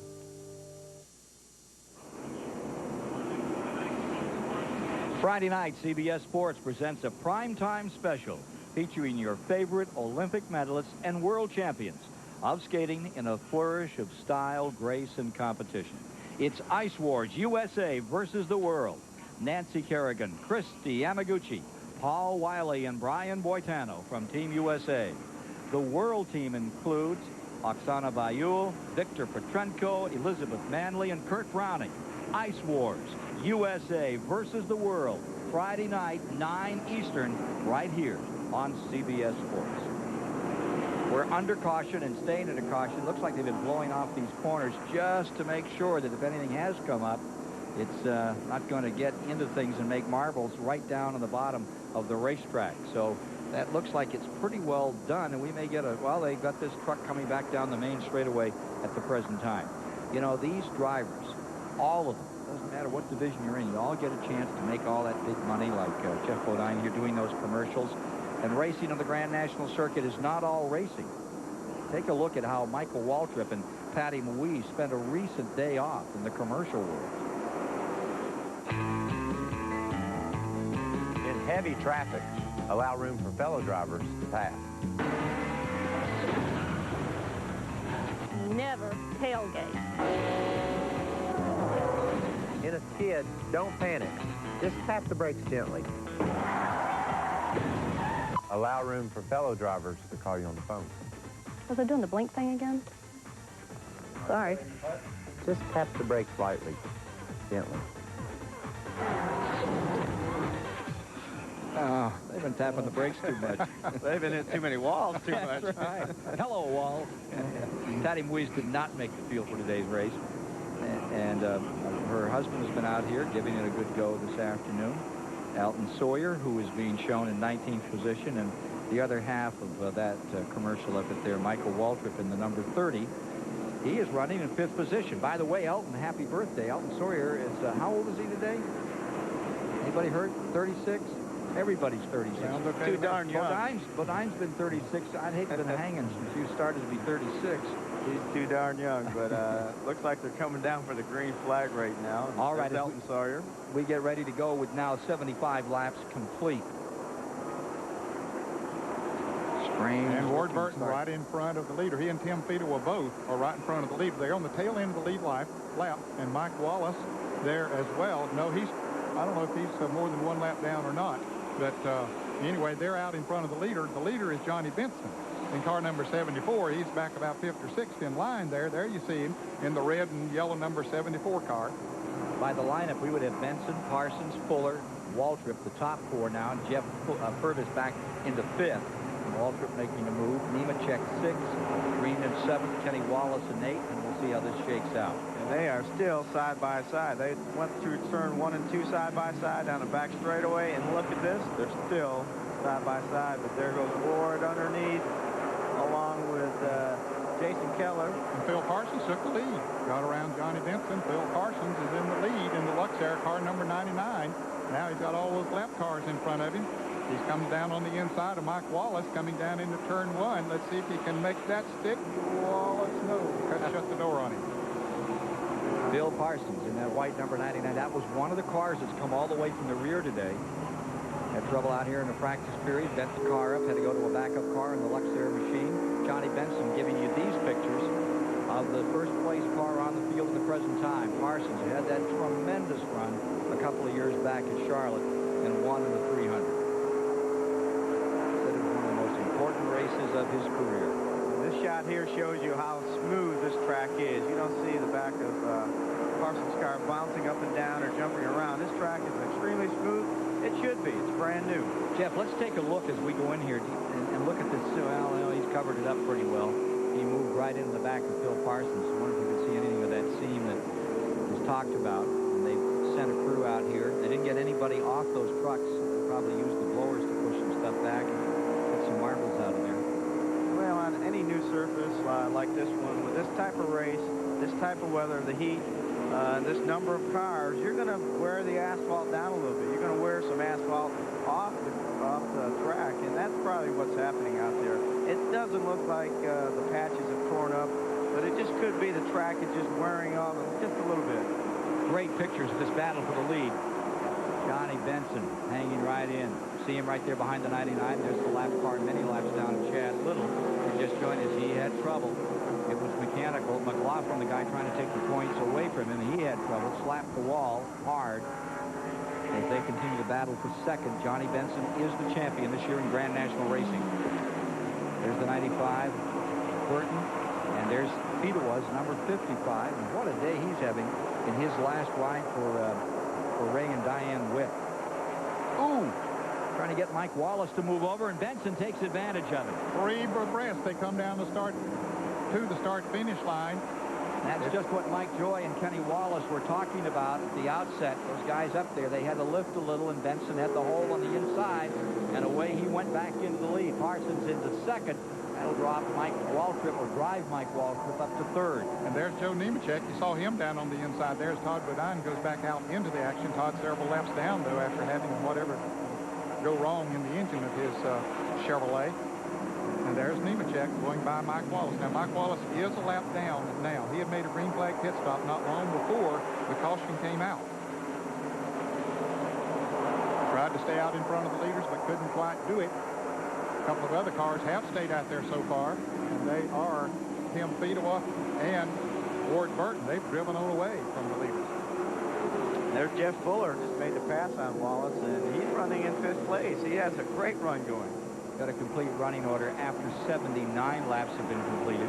We're at lap 81 of this 200-lap event this afternoon. Here at the Homestead Motorsports Park, brand new $50 million facility. You're getting a chance to sit in and watch it for the first time. Hope you're enjoying it. It's here in the greater Miami area. Ooh, and there's we got spin. trouble. Got Jeff a spinner in 3. Going into turn 3. Several other cars getting involved, too. It's Greg Sachs. And just on the other side of it, Steve Reeves is involved, and I think you're going to find Rodney Combs is in it. He indeed was. That was a pretty hard leg by Green. Looked like he got on the outside going in that corner and just got into loose stuff and lost the car. The Earnhardt car, fore and aft, front and rear, bent. Now, he was in position to move all the way up to second in the points after those two in front of him, Chad Little and Mike McLaughlin, had problems here today. Ooh, Buckshot Jones. Yeah, damage to his Ford.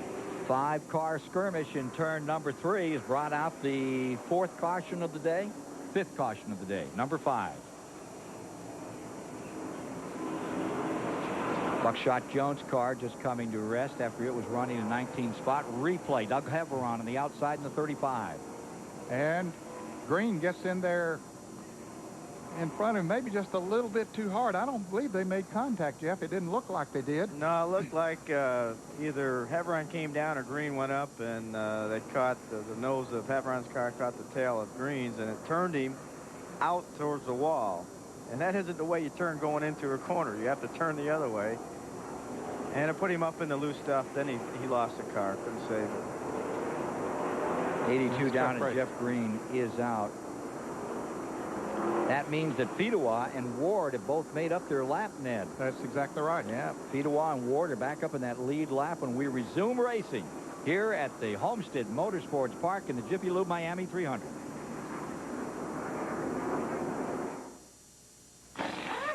In racing, there's no margin for error. The crew follows the same procedures every time the car pulls into the pits. It's the same way at Jiffy Lube. We follow the same strict procedures more than 50,000 times a day. It's your assurance that when you bring your car to Jiffy Lube, the job will be done right. And Jiffy Lube offers Pennzoil. That's why if it doesn't say Jiffy Lube, it just isn't Jiffy Lube.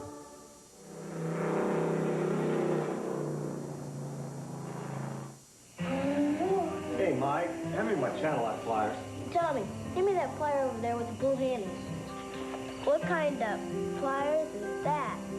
These are channel lock tone groove pliers. My dad uses them on his race car, too. For the tough jobs and the small jobs, reach for Channel Lock, the handiest plier of them all. Hey, guys, anybody seen the channel lock pliers?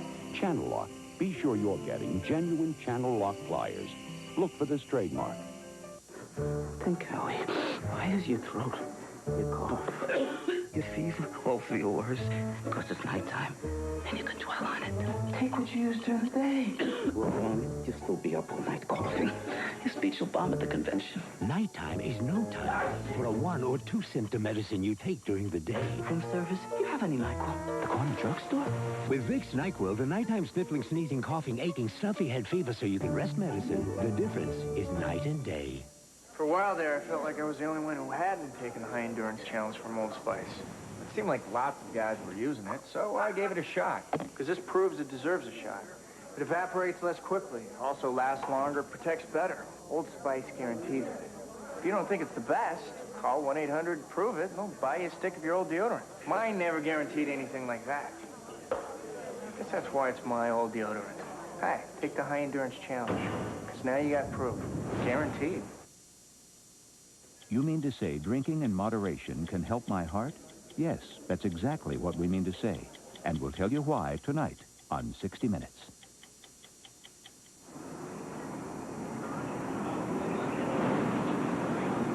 Under caution, several drivers looking for relief. Joe Nemechek came in. Derek Cope was standing by, but Nemechek took on fuel only and took off. Not the case in the Larry Pearson pit. Dick Berggren? Well, Larry Pearson's crew ran all the way to the other end of the garage area and found Johnny Rumley, who had just dropped out of the race a few laps earlier, and said, Johnny, we need you. They got him down here. They came down on a full-bore run. Pearson, who just turned 40 years old on Thursday, reported feeling dizzy in the car. His uniform is loaded with perspiration. Rumley now being bolted into this car. You can see the tire marks on the left side where they have had contact with somebody. It is not hot temperature-wise, but it sure feels hot today. There isn't a breeze at all at Homestead Motorsport Complex. Larry Pearson with the helmet off there. After 126 miles, calls it a day, and we understand several other drivers are having trouble with the heat and humidity here at the Greater Miami Homestead Motorsports Complex. And there goes Johnny Rumley to work. Pearson was running in the 8th position. A lot of humidity here today. I expect that has something to do with the problems that some of them are having. Take a look. Here's the number 20 car, and Dennis Setzer is at the keyboard of that machine this afternoon, currently running in 24th position and carrying the colors and the honors for Dick Moroso in his last performance in Grand National Racing. Two-time Grand National champion Larry Pearson has caught his breath. He's out of the car and on his feet. What happened to you in that car? I don't know. Tommy Houston and I got together earlier in the race. Knocked the crush panel out of the left rear, and I started getting real dizzy. My left arm started going to sleep, and we got a really, really good car today. I just taking my time coming up through there. The guys we had a good pit stop just now, and put me in a good position. How about turn one? What does turn one look like in terms of the breakup of the track, Larry? Well, I mean, we came down here and tested, and the track was in good shape, and we ran a lot of practice. The track was in good shape, and for some reason today it's coming up really, really bad in turn one, right in the groove where you need to put your right side tires, and a lot of marbles out there. They blew off the track, and that helped a lot, you know, for the short time that we ran. But, you know, turn one's my problem right now. Let's go to Mike Joy. Bit of trouble in Jeff Purvis's pit. Johnny Allen is the right tire changer, and he was working underneath the car. They had it on jack stands. They set it down. He twisted up his ankle, and the exhaust pipe came down on the back of his fire suit. Gave him just a little bit of first-degree burn on his back. As you can see, he's limping a little bit, but he's okay and going to hang in the game. Purvis came back into the pits, and they were all attending to Johnny and get the rescue crews over here. There was nobody to service the car, so they sent Jeff back out. He's back out there, I believe, at the tail end of the lead lap. Otherwise, everything now here is okay. As we get set to resume in a lap, Johnny Benson Jr. will be on the point. Saturday, the CBS Sports Show presents Superstars of Figure Skating at the Riders Ladies Skating Championship.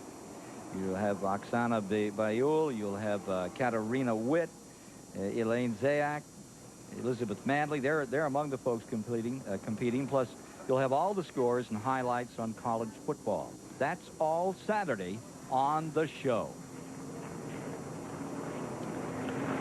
What a show we have here this afternoon for you at the brand new Homestead Motorsports Park. And we pronounce that Catarina Bent where I come from. What did I say? What did you say? I don't know. Catarina. Did you? Did I really? don't know. I don't know. I was making fun of my pronunciation, not yours, really. Oh, yeah. Okay, we're ready to go racing here. Finally, again. One more time.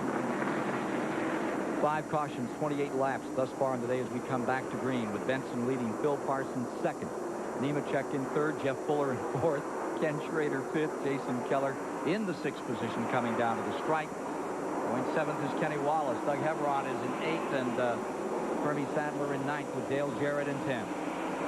And Mike Wallace up there trying to get back in the lead lap, but he couldn't do it. He was on the outside going into turn 1, and you can see the cars go by, and he's in the green and black car that the cars are passing coming off of turn 2.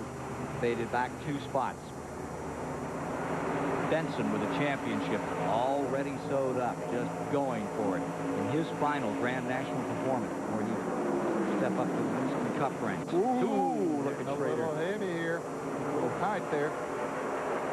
Kenny Schrader's making a move on Mike Wallace, swept by Jeff Fuller. And 3 wide. Kenny Wallace coming down on the inside. And who's that? Jason Keller caught up on the outside in car number 57. Yeah, he was lucky to get out of that thing. On these restarts, after they blow the track like they've been doing, it still is a little hairy, a little slippery. They do a good job blowing it off and blow everything they can, but they still leave some sand, some loose stuff. And boy, it's the white knuckle time on these restarts before that track cleans up. Nemechek into 2nd spot. Benson up in front. Phil Parsons back in 3rd. Schrader 4th. Kenny Wallace 5th. Doug Heveron. Boy, he is so overdue for a win. Stays right in the top of this thing.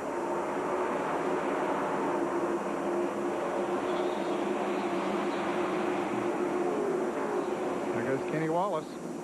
Passing Ken Schrader.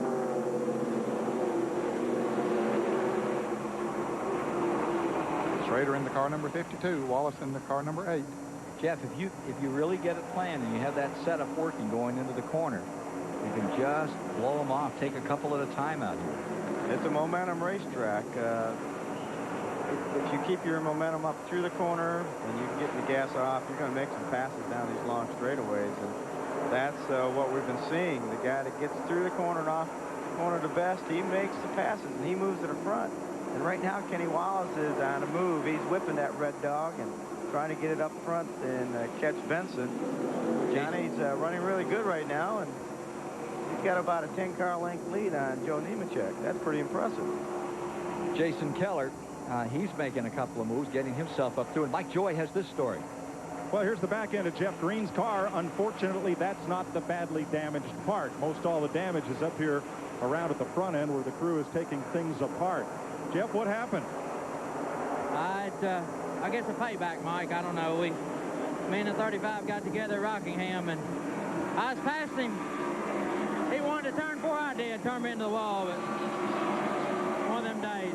What did he say? Had a shot at another good run, and not today. It cost you some money, not just today, but in the points as well. Yeah, we had a shot at moving up, but now I guess we're going to move back. I don't, what do you say? They try to race 3 or 4 wide. Got a crash up here in turn number 2. Rich Bickle down on the inside in the car number 54. I don't know who that is up on the outside. Schrader? Kenny Schrader. Schrader. Okay. Schrader's 52. Back end off that one.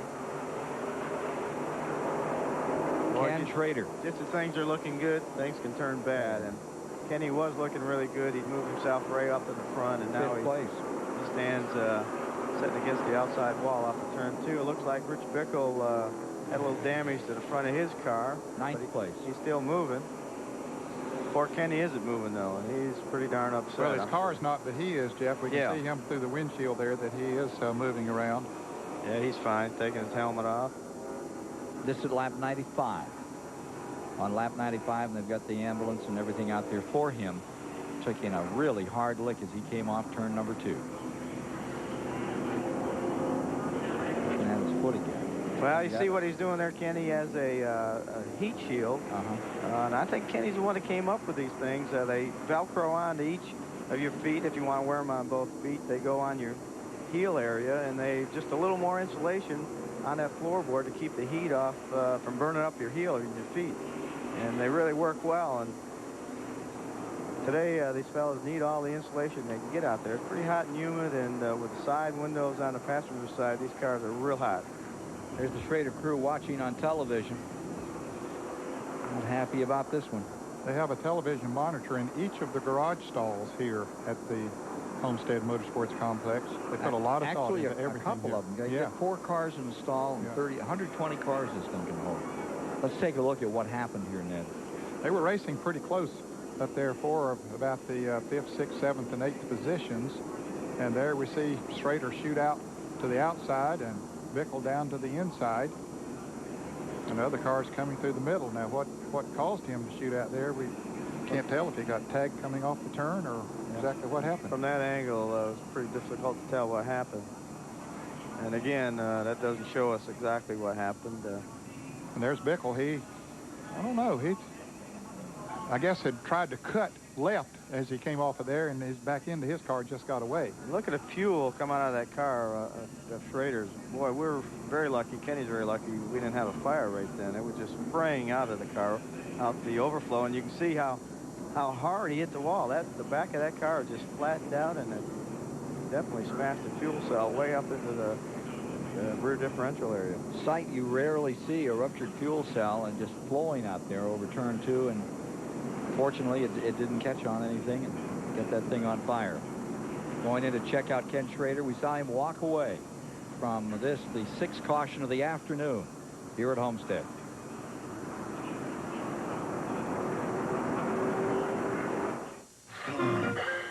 When the bear comes out of hibernation, motor skills are awkward. He is bad-tempered. He hears little, sees less, but his sense of smell remains keen. The bear sniffs. The refreshing scent of Coast revives him. Massive lather engulfs him, after which he becomes friendly and playful and can learn to do tricks. Coast, the eye-opener.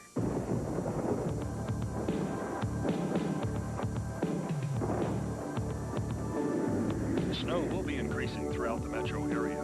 Heavy thunderstorms with possible strong winds and hail will be moving through the areas.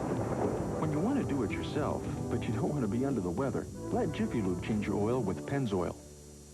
That's why if it doesn't say Jiffy Lube, it just isn't Jiffy Lube.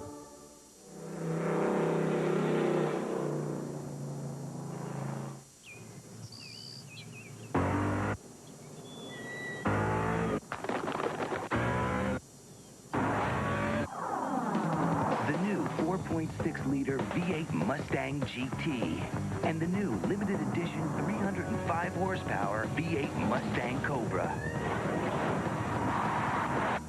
Hello. Not since Mr. Ed has a horse spoken so clearly. Whoa, Wilbur. CBS Sports coverage of the Jiffy Lube Miami 300 is sponsored by Jiffy Lube. If it doesn't say Jiffy Lube, it just isn't Jiffy Lube. Smooth Busch beer and easy drinking Busch Light. Busch, the official beer of NASCAR. And by Goodyear, #1 in tires. Kenny Schrader, what happened back there? Someone got underneath me going into one, and you get shuffled out of line here, and I was trying to get back in line. Somebody must have had their front end up in there. You okay? Yeah, the old car. He's had a bunch of hard licks this year. That's how hard. That's more than just the rear clip. That is an indication of how fast these cars are going here at the Speedway. You get used to them going around these corners and around the track. They don't look like they're going fast, but that's a hard lick, and that comes from some speed. Yeah, it was too bad. It was hard to tell in the shot we had there exactly who might have gotten him, but Rich Bickle did spin down to the inside. Now, whether that caused him, if he's the one that maybe touched Schrader and caused Rich to get out of shape as well, it makes sense that might be what happened. There were a lot of cars, about 6 or 8 of them, that were running very tight in there from about 3rd or 4th back through 10th place. And the one problem here at this track is these short straightaways. If somebody does get up underneath you, it's really hard to see that. And like Kenny said, somebody might have got there. He tried to get low and didn't see him, and they made some contact. You can't, it's hard to check the mirror in that short time period down that short straightaway, but it's hard to see inside of your car to see if somebody is in that position. Quickly to Mike Joy. Up on the base Motorsports War Wagon is Steve Bird, who was crew chief for young Rob Moroso and who's guided Johnny Benson to this championship. Steve, nobody pitted under this caution. Why not? Well, I'll tell you what, we found out something. We ain't putting no new tires on. New tires are too tight, and the more laps we get on them, the faster we go, you know. So we're just going to pit here for gas here sometime to go the rest of the way, but we're looking good, and I want to say I hit all the guys up at Henry J's. I know you're watching, guys. We'll see when we get home. His man out in front, Johnny Benson, as we get back underway, and we're at the halfway mark within a lap, I believe. Johnny Benson in front, Nemechek in second, Phil Parsons third, Wallace fourth, Sadler. That's then Keller, Heveron, Jarrett eighth, David Green ninth, and Elton Sawyer in 10th, with a total of 22 cars running this lead lap, coming to the halfway mark in the Jiffy Lube Miami 300. John Benson up in front. Grand Rapids, Michigan star, looking good right now out of turn 4. Here's Nemechek that's set on the pole. Whatever's ailed him for the past 3 days seems to be cured. He's looking strong. There's Mike Wallace in the car number 90. Mike came in and got some tires during this caution, hoping that before he was not able to get back in the lead lap. He started up front there again, and right now working on Nemechek. He might have a little bit faster car. Those new tires might be working on his car. There he goes down on the inside of him. Remember, Mike Wallace in the car number 90. He is 1 lap down. He made a green flag pit stop a while back, and a caution came out a little bit later. Everybody else got to come in under caution, and so he's been fighting, trying to get back in that lead lap, but he's got to pass Benson before he gets back in the lead lap. Coming to halfway. Cross flags are out. Halfway home in the Miami Jiffy Lube 300. Benson in first. 90 trying to make up a lap. Mike Wallace. Nemechek continuing in second spot. Kenny Wallace holds on to third. Wild racing as they're all bunched up again.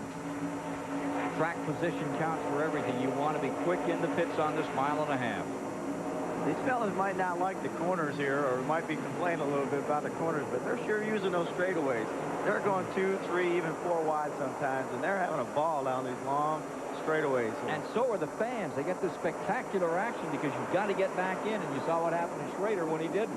The fans are on their feet. They haven't sat down all day. I don't know if it's because the darn seats are too hot from the sun, or they're just excited about the race, I believe. 6 of 25 races this year have been won. 6 of 25 at halfway. Benson's the man in front right now, and boy, he sure would like another chunk of a victory to finish this season up as he moves on. He clinched the title at Rockingham when Chad Littlegun into the back of Brian Donnelly's car in a crash. Benson was third in that event. Spectacular finish on that one. And he's running really good, and Mike Wallace with those new tires is not able to catch him.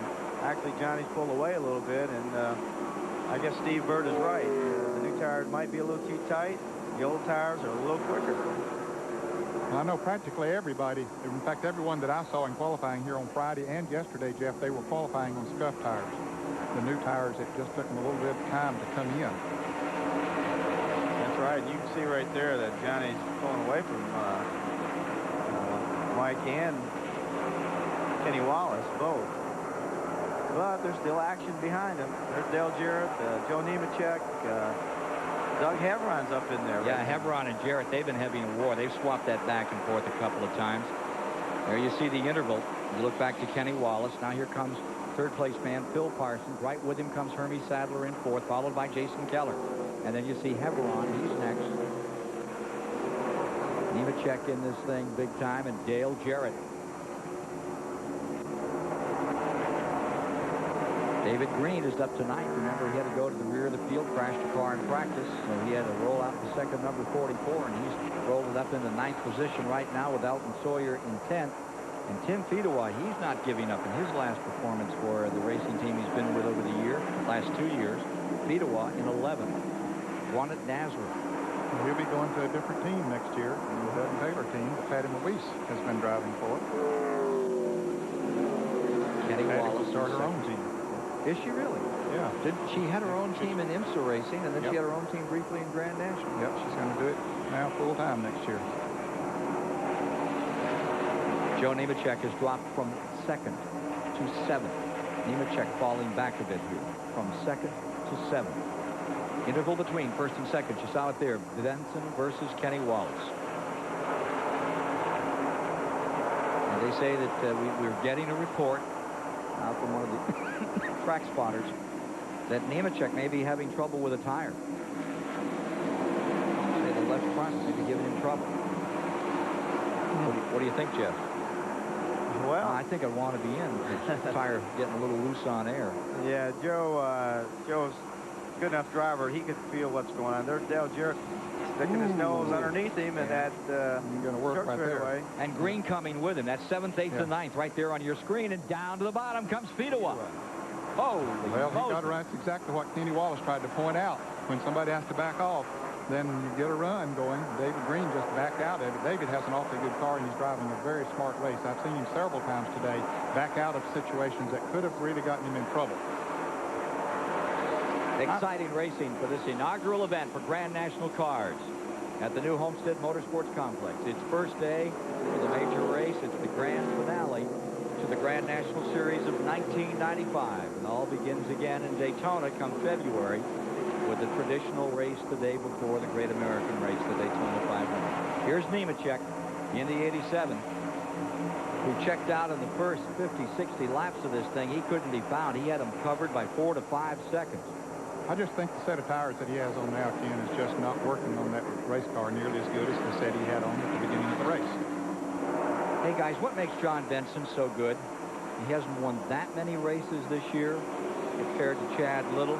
He's got himself a real opportunity next year. Rookie of the Year last year, champion this year. Did the same thing in the ASA. Rookie of the Year the first year, ASA champion the next.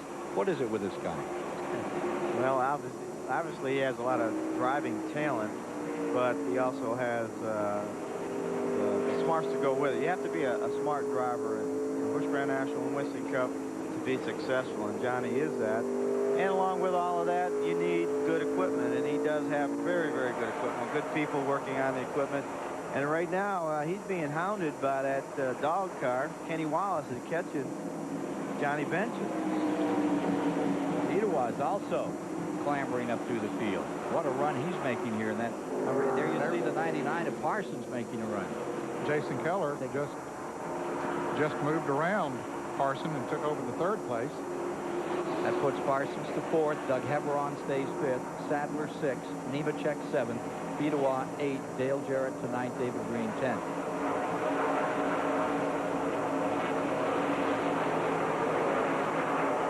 All right, folks, here's your chance to be the honorary starter. Here's your opportunity, fans, to be the honorary starter of next year's Busch Clash at the Daytona International Speedway in February.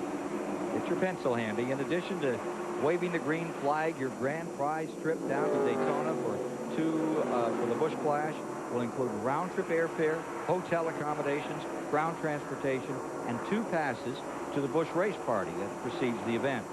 Now, the complete rules were showed to you earlier, but to enter, all you have to do is send a postcard with your name, address, age, and the name of Johnny Benson, the halfway leader of today's Miami 300, and you mail it to Miami 300 Sweepstakes. MRN Radio, Post Office Box 2888, Daytona Beach, Florida, 32115. That's 32115, or you can enter on CBSI on the net. CBS is home on the internet, World Wide Web, and good luck in that random draw. So we know how 2 fans are going to get to Daytona. The big question is the man without a country, the man without the sponsor here on our left. How's Bodine going to get to Daytona next year? Anything on the horizon for you? Well, I might be asking you for a loan, but no, we're talking to a lot of folks about sponsorship. We haven't secured anything yet. You know, we have a great super truck program, and of course the Winston Cup car team, and you know, we've proven that we're front runners, we can win, and we're very confident we're going to end up with a sponsorship, but right now, anyone listening, give us a call. Oh, come on. Yeah, that's right. In Westchester County. Well, anyway, here we are with Benson out in front, Kenny Wallace. And I'll tell you, you knocked their socks off here yesterday with that show you put on in that truck. That was some kind of fun. And also yesterday, the Dash Series completed their season, and I mean, they really completed it. They did it to the 9. We'll show you some of the action from that before this afternoon's over and how that was resolved. And it wasn't resolved until a good half hour after the event. Number 43 is back on pit road. Rodney Combs is in. Let me review for you again. You see the leader coming by. Benson, Wallace right there tagging along. Jason Keller 3rd, Parsons 4th, Doug Everon 5th, Fermi Sadler 6th, and Nemechek in 7th. Dick Berggren has this story for us. Well, they're deciding in pit number 34 what they're going to do. They're going to bring McLaughlin in and try to fix the nose of his car. We tried for a moment there to pick up what Clyde McLeod was telling everybody to do. They are delineating responsibility so that everybody will know exactly what his job is. Recall, McLaughlin came into this race in a severe points race to try to finish up front, and you can see the level of intensity behind pit road. He is running 8 laps down in 29th position. There you see 40-year-old Mike McLaughlin of Waterloo, New York. Had a great run in the championship series this year. Got himself a win. Came out of the modified ranks. National champion there. And very happy to be back in Grand National for the next couple of seasons with the same sponsorship that he's carrying on his flanks today. Here's the 8. Kenny Wallace closing in on Benson in a battle for the lead. This at lap 114. And Benson has been out there quite a while since he made a pit stop. Most of the others stopped after that, and Benson didn't. He stopped in an earlier caution. He'll have to take on some fuel after a while, but I believe his crew chief, Steve Bird, said they could do it in just one more pit stop, and all they would do was just take on fuel. They liked the tires they got on, but after they see that number 8 coming up in the rearview mirror, they might well have second thoughts. We'll see. Looks to me like Johnny has an advantage in certain parts of the track where Kenny, at this end of the track, seems to be a little better than Johnny. They've got him covered. They've got the entire field. Oh, yeah, they've driven away. Their hand right now. They've driven away. The interval is standing at 5 and 8/10 seconds between second place Wallace and the third place driver, Jason Kelly, in the Jiffy Lube Miami 300.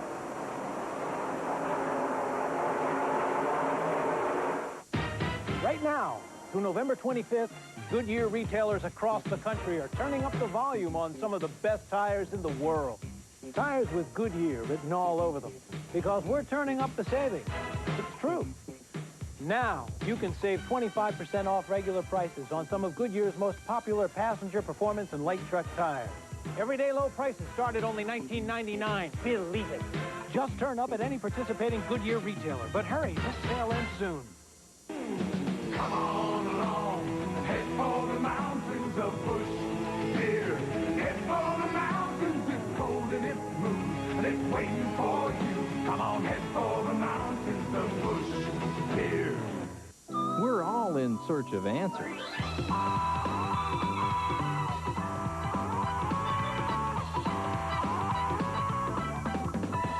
See us for the ones about cars.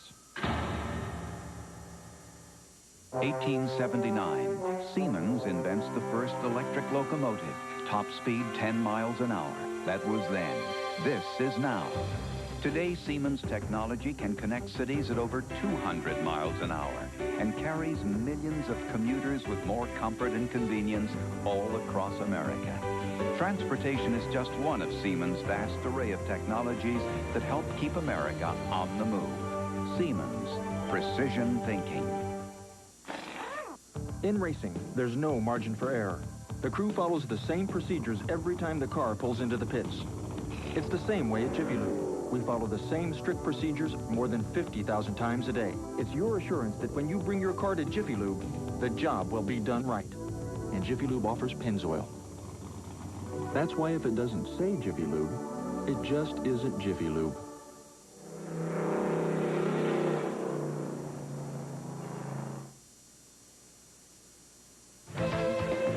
This Jiffy Lube Miami 300 race summary is sponsored by Jiffy Lube. If it doesn't say Jiffy Lube, it just isn't Jiffy Lube. give you a race summary. After 175.5 miles, 117 laps, 3 lead changes, 3 leaders. That doesn't tell the story, though. It's been wild. Average speed way down because of 6 cautions covering 32 laps, and 10 of the 43 starters have found themselves back in the garage area before this part of the race. Taking a look at the retirees, there you see Leslie, Houston, Cope, Rumley, Bound, Grissom, Jones, Green, all out of this event, and there's more to come. Sachs is gone. Schrader in this big crash recently, which was wreck number 6. And while we were away, we had a change of leadership out here. There you see Benson of the 74 trailing Chad Little many laps down after he had some electrical problems earlier, and up the outside. Thank you, 3 wide. Kenny Wallace scoots into the lead. But then down to the inside of Chad Little going into turn 3. Chad wasn't expecting that, I don't believe, and they almost had a little contact, but they made it through there. And that's what's got this sold-out grandstand as we come to you live once again with 120 laps complete, standing up and cheering this afternoon. A lot of intensive battles around this mile and a half. Doesn't get much more intense than that. Johnny Benson's radio is on in case we hear anything there. That'll be the spotter, crew chief, talking to Johnny Benson.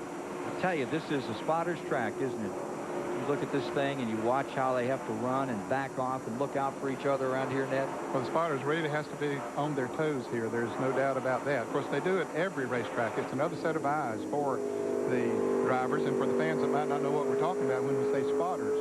There is an individual that's up on top, as high up above us here.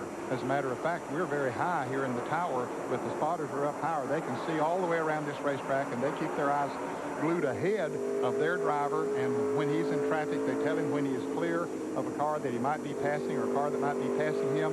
And so it's really another set of eyes for the driver out there, and it's a great safety measure. First and second. Benson just lets him go for a moment. He knows there's still some distance to be covered. There's no sense getting flustered right now. Here's Mike. Earlier, Joe Nemechek had radioed in. You reported he thought he might have a left front tire going down. That was not the case. He later called in. He says, I think the motor's going flat. What the crew has determined is that's the sound of a driver who is not as dominant as he was the first half of the race. They're pulling a very tall gear in that car, so he doesn't get the acceleration off the corner he would want, and the car is just not that strong relative to the rest of the field as it was earlier.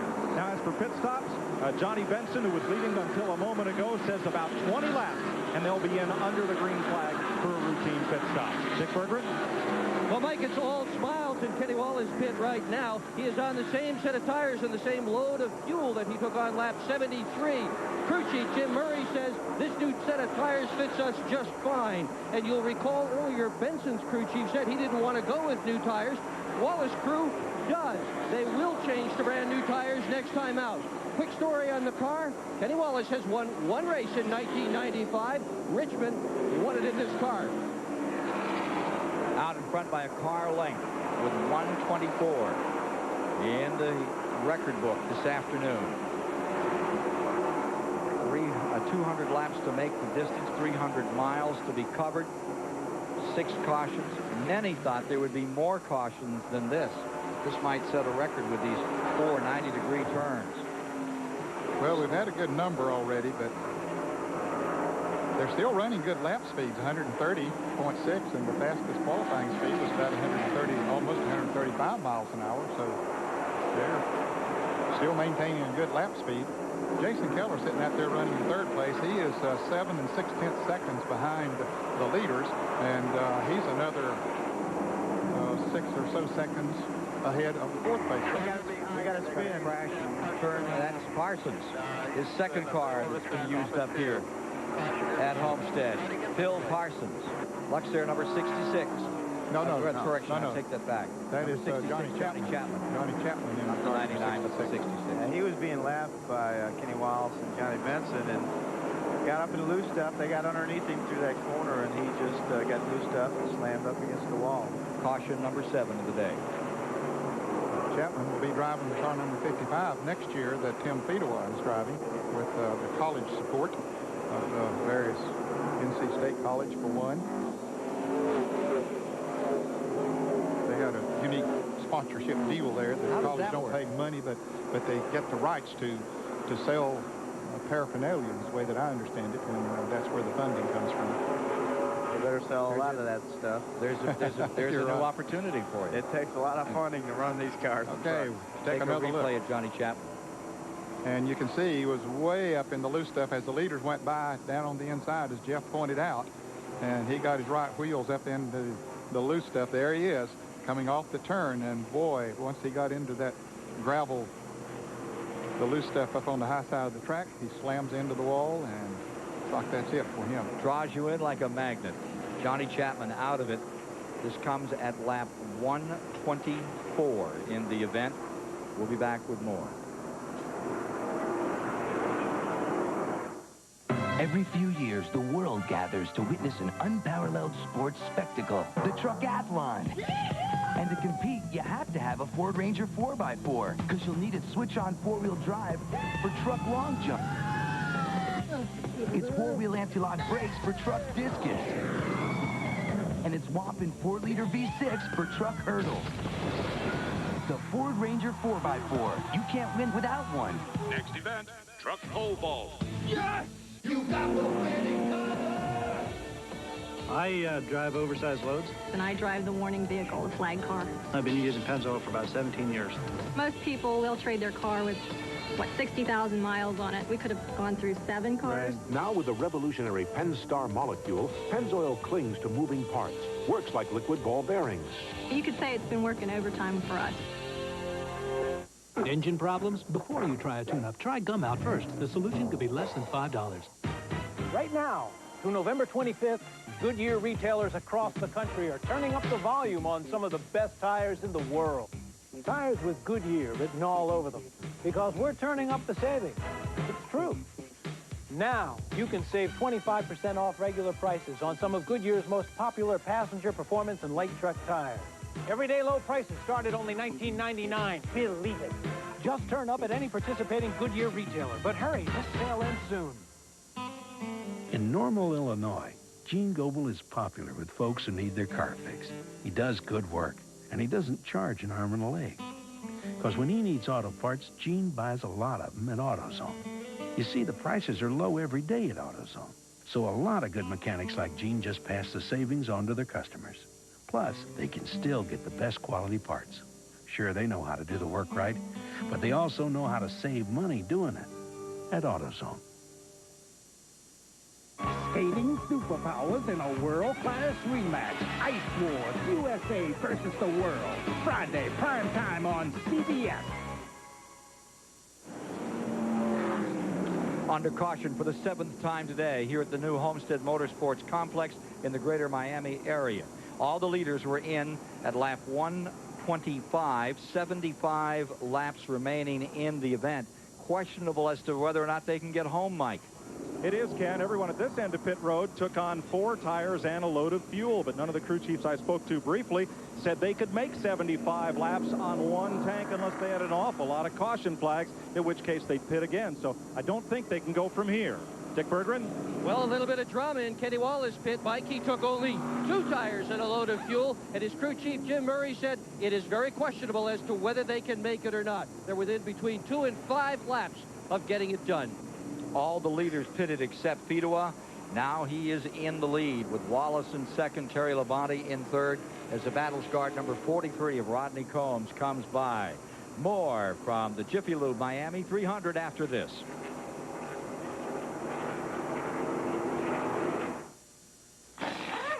In racing, there's no margin for error. The crew follows the same procedures every time the car pulls into the pits. It's the same way at Jiffy Lube. We follow the same strict procedures more than 50,000 times a day. It's your assurance that when you bring your car to Jiffy Lube, the job will be done right. And Jiffy Lube offers Pennzoil. That's why if it doesn't say Jiffy Lube, it just isn't Jiffy Lube.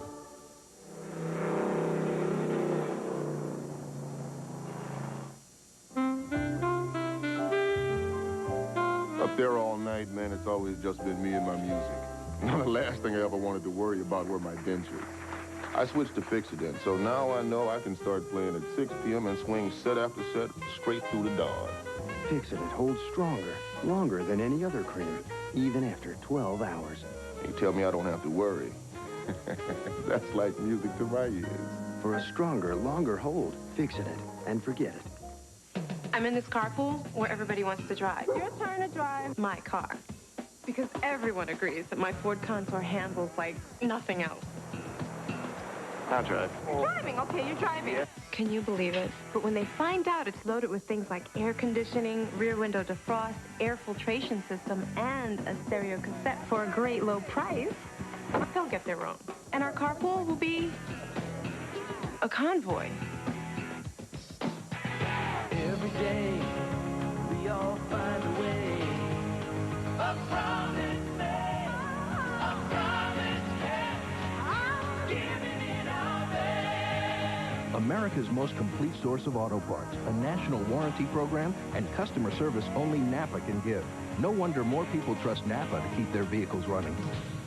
We keep America running. We keep America running. This week, The Late Show's in L.A. with Danny DeVito, Bruce Willis, Brett Butler, Jerry Seinfeld, Ellen DeGeneres, David Duchovny, and Heather Locklear. This week from L.A. This year, more than ever, when you think college basketball, you think CBS Sports. Over 40 games, 4 conference championships, and it all begins December 2nd with a dazzling doubleheader. First, national champion UCLA takes on Kansas, followed by perennial powers Kentucky versus Indiana. If you want to see the big names and the big games right through the Final Four, then stick with CBS Sports, home of the NCAA championship. You see Derek Cope getting strapped into Joe Nemechek's car. I think they'll be able to do this without losing a lap. As we told you very early in the event, riding around under the long caution periods is when things would get really warm inside the race car. Joe, how are you? Just on fire. I'm just totally wore out. The car's a lot better than I could go there that last run. I'm just give out. I'm dehydrated, and I need to let someone give that car a shot of what can be done. When that car was out front, you looked pretty healthy. Car's awesome. I can't say enough. Bell South and Burger King, the whole crew here did a heck of a job. I'm just sorry I couldn't be the one to put it in victory lane. Okay, good effort today. Dick Berggren. And Mike McLaughlin is back in the pits. As predicted, they are working on the car. You see the big tall guy over by the right front fender? That guy's name is Big Guy, 6'8", Steve Heilwig, the Jack Man. That's the kind of guy you want to have when you got to replace the nose on a race car. 192 miles have been completed by the field that's still out here running, including Nemechek, who led the first 67 laps of this event. Came in here running a fever this morning, has been sick for 3 days, gave it his best shot, felt he had to turn it over, and he's got a good shoe to continue the effort today with Derek Cope now in the car. We'll return to the Homestead Motorsports Complex after this message and a word from your local station.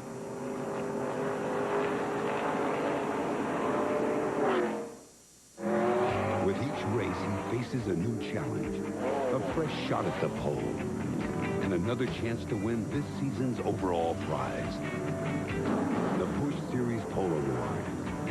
Only then will he earn a ride at Daytona, where he'll run with the big boys in the Busch Clash. We're proud to be with him from the first turn to the last. Busch, the official beer of NASCAR. In racing, there's no margin for error. The crew follows the same procedures every time the car pulls into the pits. It's the same way at Jiffy Lube. We follow the same strict procedures more than 50,000 times a day. It's your assurance that when you bring your car to Jiffy Lube, the job will be done right. And Jiffy Lube offers Pennzoil. That's why if it doesn't say Jiffy Lube, it just isn't Jiffy Lube.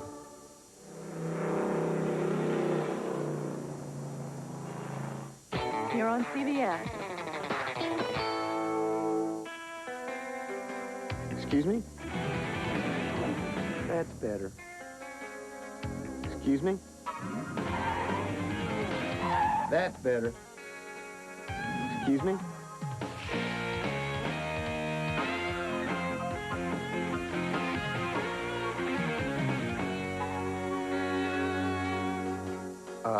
Excuse me. Nothing better than a steak from Winn-Dixie. You can pick up a basic pickup truck for about $10,000, but add some options, it could cost you almost twice that. I'm Donna Gregory. Monday at 5:30 in my Buying Power Report, I'll show you which pickups give you the best handling without taking your buying power for a ride. Buying Power, Monday on WRAL's 530 News. Tonight on Pueblo 81009, Alexa sends her name and address to New Catalog, Pueblo, Colorado 81009 for a free listing of federal consumer publications. What makes Brad Pitt so sexy? Find out on Extra.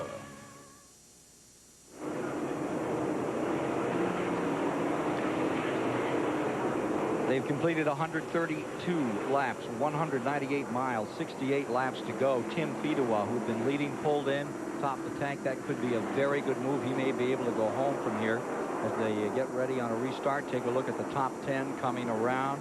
There you see them. And Ned, there's a mix-up in the personalities here because of this 2 tire changes. Yeah, apparently some of them, Michael Waltrip and Terry Labonte, apparently only took on 2 tires. And several others that were running back about 12th to 15th place. And that could be good strategy as well. Certainly gave them good track position. Now, Kenny Wallace up there in the lead with Terry Labonte in 2nd place. We haven't seen much of Terry Labonte. And here's a spin. 2 cars, 3 cars involved. Is that Hebron up on the outside? Looks like Hebron. Doug Hebron. Also, Elton Sawyer's in this one again. That's his 2nd time into a fray today. There's Hebron, and there's the 4 of Jeff Purvis also collected. So they race back to the stripe. They'll come back to the line. And easily out in front is Kenny Wallace as they come back with yellow being shown another time. Terry Labonte in 2nd. Michael Waltrip 3rd. Johnny Benson in 4th. And coming up 5th, Mark Martin. Incident coming out of 1 on that restart. That's only the 2nd time today in all of these cautions. This being, what, the 8th of the afternoon. And right in that first turn of that restart that's caught him. And right there is a situation. Mike Wallace tried to get back up to the leaders when they were given 1 lap, the signal for 1 lap to go. He's been a lap down. We've seen him a number of times try to get back in the lead lap. He raced hard going into turn 3 to try to get up there, but he didn't get back to the leaders. That happened on the first lap. Had he gotten back up there, his brother's leading the race. I believe that Mike Wallace would have got his lap back this time, but he wasn't up there far enough to do it. That doesn't happen in the Bodine family, does it? Now, here's a replay of what happened. I'm not going to comment on that. Okay, all right. See what happened here. This is turn 1. 32 car, Jarrett. And on the inside, and something happens up in front of them. That's Hebron. That's Hebron. That spins around. Purvis in the number 4, the yellow car, is about to go sideways. He's beside Jarrett now. Elton Sawyer went underneath, and he lost the car. He spun the car in front of everybody. There goes David Green. Looked like he got through okay. No margin for error in turn 1, and particularly on these. Doesn't matter what division you're going to run here. Now, from up on top, this is how it looked. Like Hebron just lost the car coming off of the first corner. Oh, Purvis got caught long after. Yeah, long after Hebron had spun. Elton Sawyer had spun around, and Purvis just caught the back of his car. And Chad Little avoiding this melee. Oh, boy, you hate to see that. All that smoke and cars going every way, but Chad managed to slide he drove by. through that when he said, I'm through it, and then all of a sudden he sees more up there in front of him. Elton jumped back in front of him. Whoa. And more important, I think, the Joe Nemechek car got through with Derek Cope and the Fedewa car. They were both way in the back of that pack on that restart. They both slid through that without any problem. 135 of 200 laps complete. Kenny Wallace still maintaining the lead over Terry Labonte, Johnny Benson, Mark Martin, Hermie Sadler 5th, Dale Jarrett 6th, Ward Burton, and then there's Jason Keller, followed by David Green. Check back through the field here. And look at the. Let's go to Mike Joy. Well, John Munson gets the Frequent Flyer Award this weekend. He's Hermie Sadler's new crew chief next year. He chiefed Ricky Craven to 2nd place in the Busch Series a couple of years ago, but you had a commitment to a team up north for this season, and they couldn't end the season. They kept raining out. What'd you do this weekend? Well, I flew from Boston, Massachusetts to here in Miami. Worked on Friday.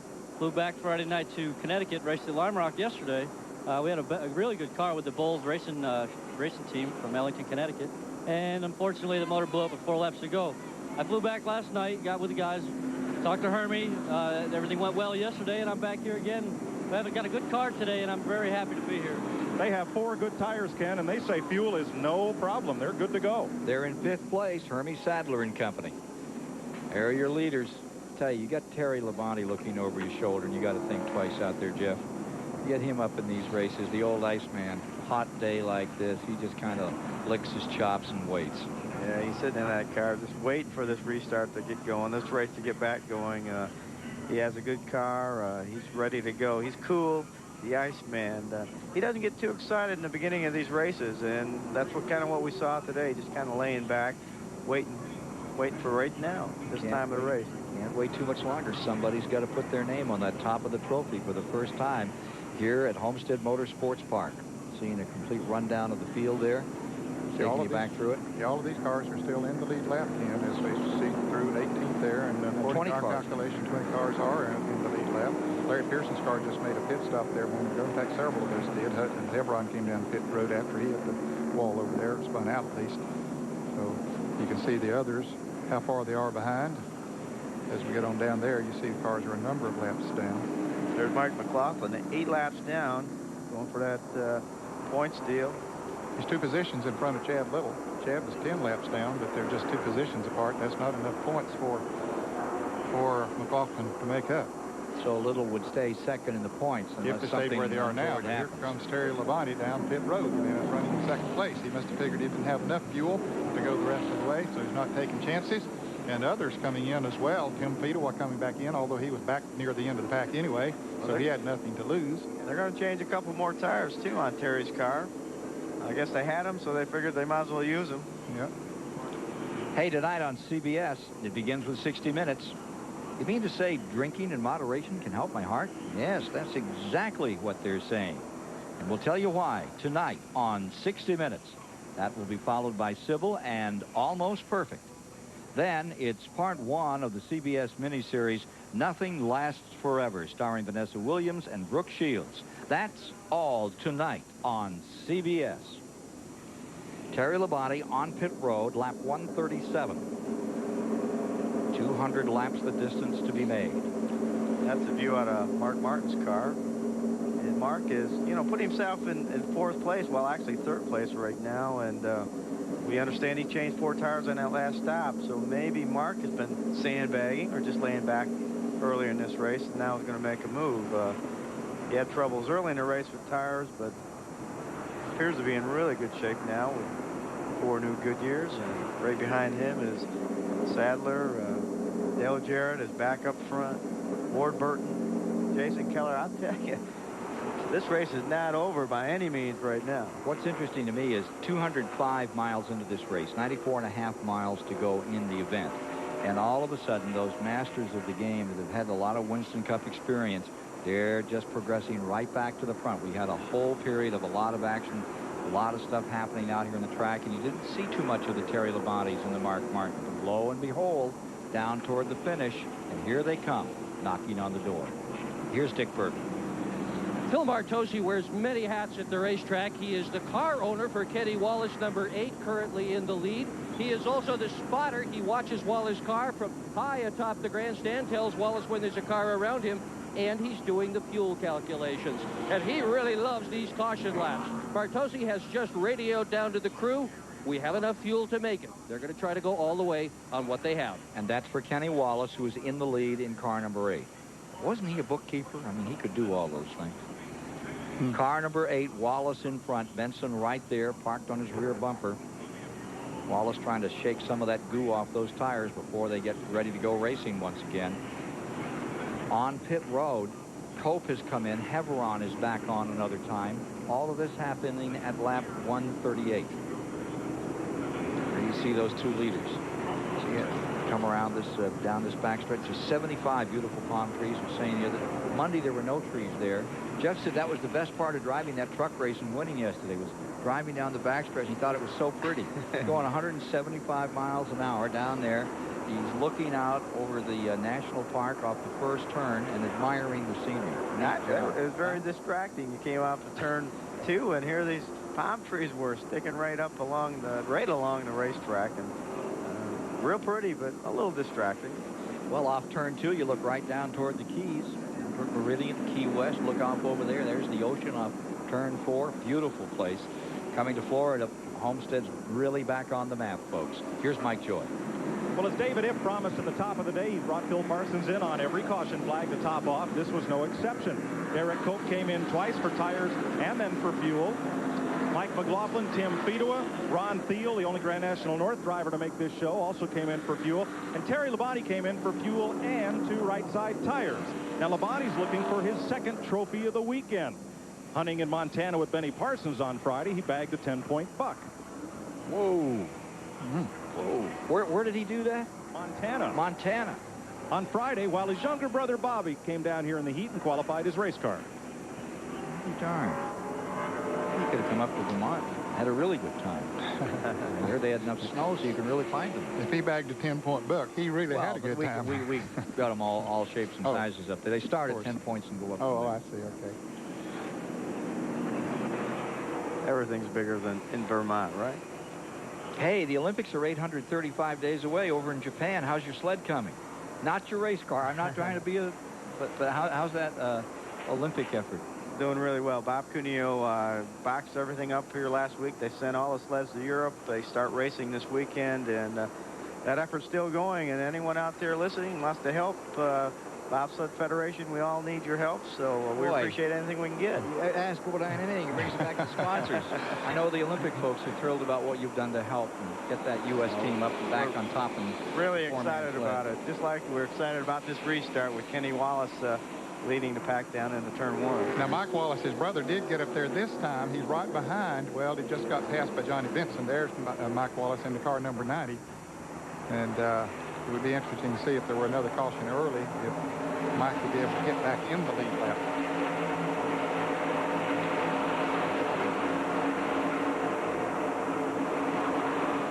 Larry Pearson is back in his own car again.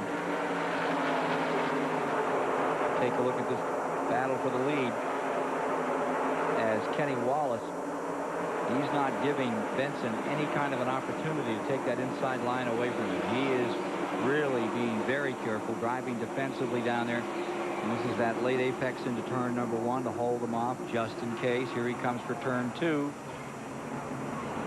On this restart, you had Wallace first, Benson second, and Mark Martin back up to 3rd, Sadler in 4th. He can go home from here. Dale Jarrett, he's come back up to 5th. And up there, smelled those first 3 or 4 spots. Pretty good, came back. Now you're back with Mark Martin. He's right up behind the Jeff Purvis car, running a lap down, cuts inside. Got to be very careful. You're treading on eggs right here. Down out of turn 4 in the main straightaway. Stack them 3 wide. Here comes Martin. Sadler looking to the inside and deciding that discretion is the better part of valor. Purvis gave Mark a little room off turn 4, but Mark couldn't take advantage of it. Didn't have enough momentum to make the pass down the front straightaway. There you see Jarrett in the 32, and here comes Ward Burton. Here's the car number 1. It's Hermie Sadler going by Mark Martin. Mark slipped a little bit coming off turn 2. There goes Jarrett by. Ward Burton will go by as well. So Mark Martin losing about 5 or 6 positions. David Green went by. He just got a little bit wide coming off of turn 2, and the train went by. Mark Martin missed the train coming out of turn number 2.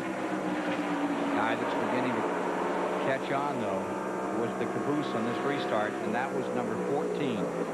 Making his way back up, treading gingerly through this field. Along comes none other than the Iceman, Terry Labonte. Here's Martin looking up from under David Green's number 44. That's in 8th position. See those palm trees down the right side? Yeah. They're pretty. Yeah. Distracted. Somebody told me when they came here Monday that there were no palm trees over there. No, there weren't any palm trees out in front either. There wasn't any planted them all this week. It's been incredible. Well, what a week they built a racetrack.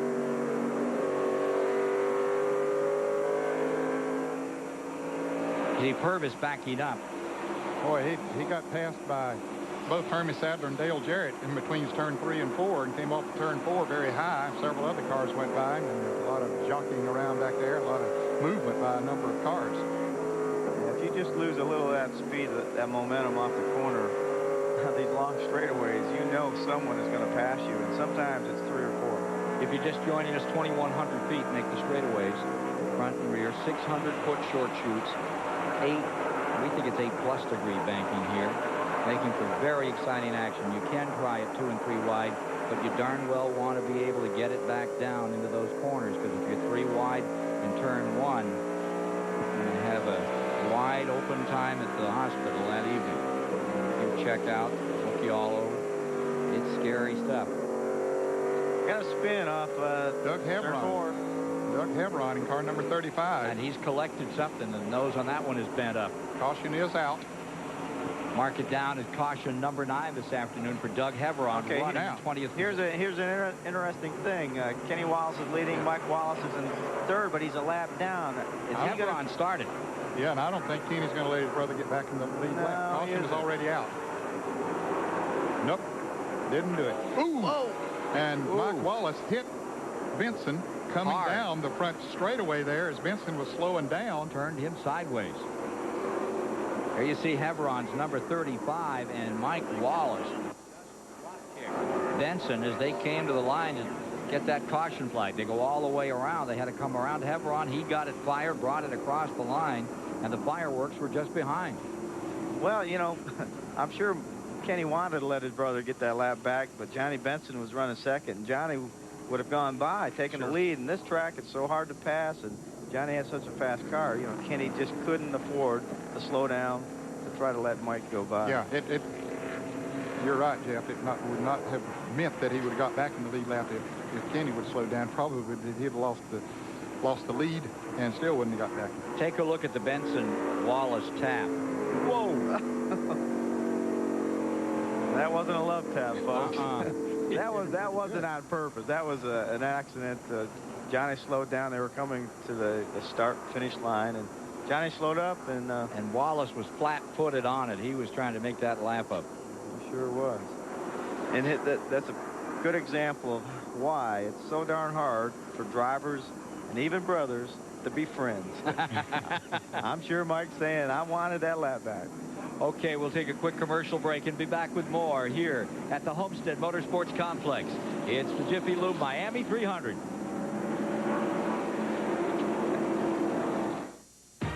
Right now, through November 25th, Goodyear retailers across the country are turning up the volume on some of the best tires in the world.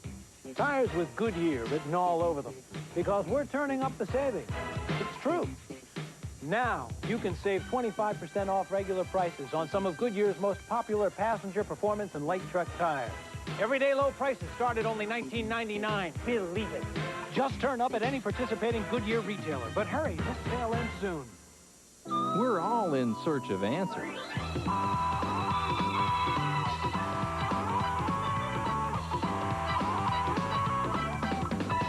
See us for the ones about cars.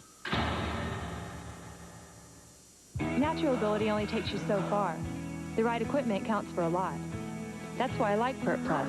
It gets the job done right. Cleans and conditions in one step. No fuss. Eventually, we all cross the finish. Winners just find a better way to get there. You know, I think they're the best fans in the whole world. Most of the tracks we go to, there's not a vacant seat anywhere. It's great to be part of a sport that keeps getting bigger and better every year. I love automobile racing. I couldn't be doing this if there weren't people in the grandstand. They're what make NASCAR. Just thank you. Thank you for all the times that you come to the racetrack and sit in the rain. Thank you for all the times you come to the racetrack and sit in 200-degree heat. Thanks. NASCAR fans, it's true. You're the best in all of sports.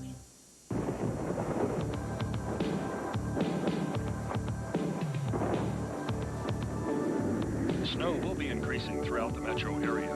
Heavy thunderstorms with possible strong winds and hail will be moving through the area tonight. When you want to do it yourself, but you don't want to be under the weather, let Jiffy Lube change your oil with Pennzoil. That's why if it doesn't say Jiffy Lube, it just isn't Jiffy Lube.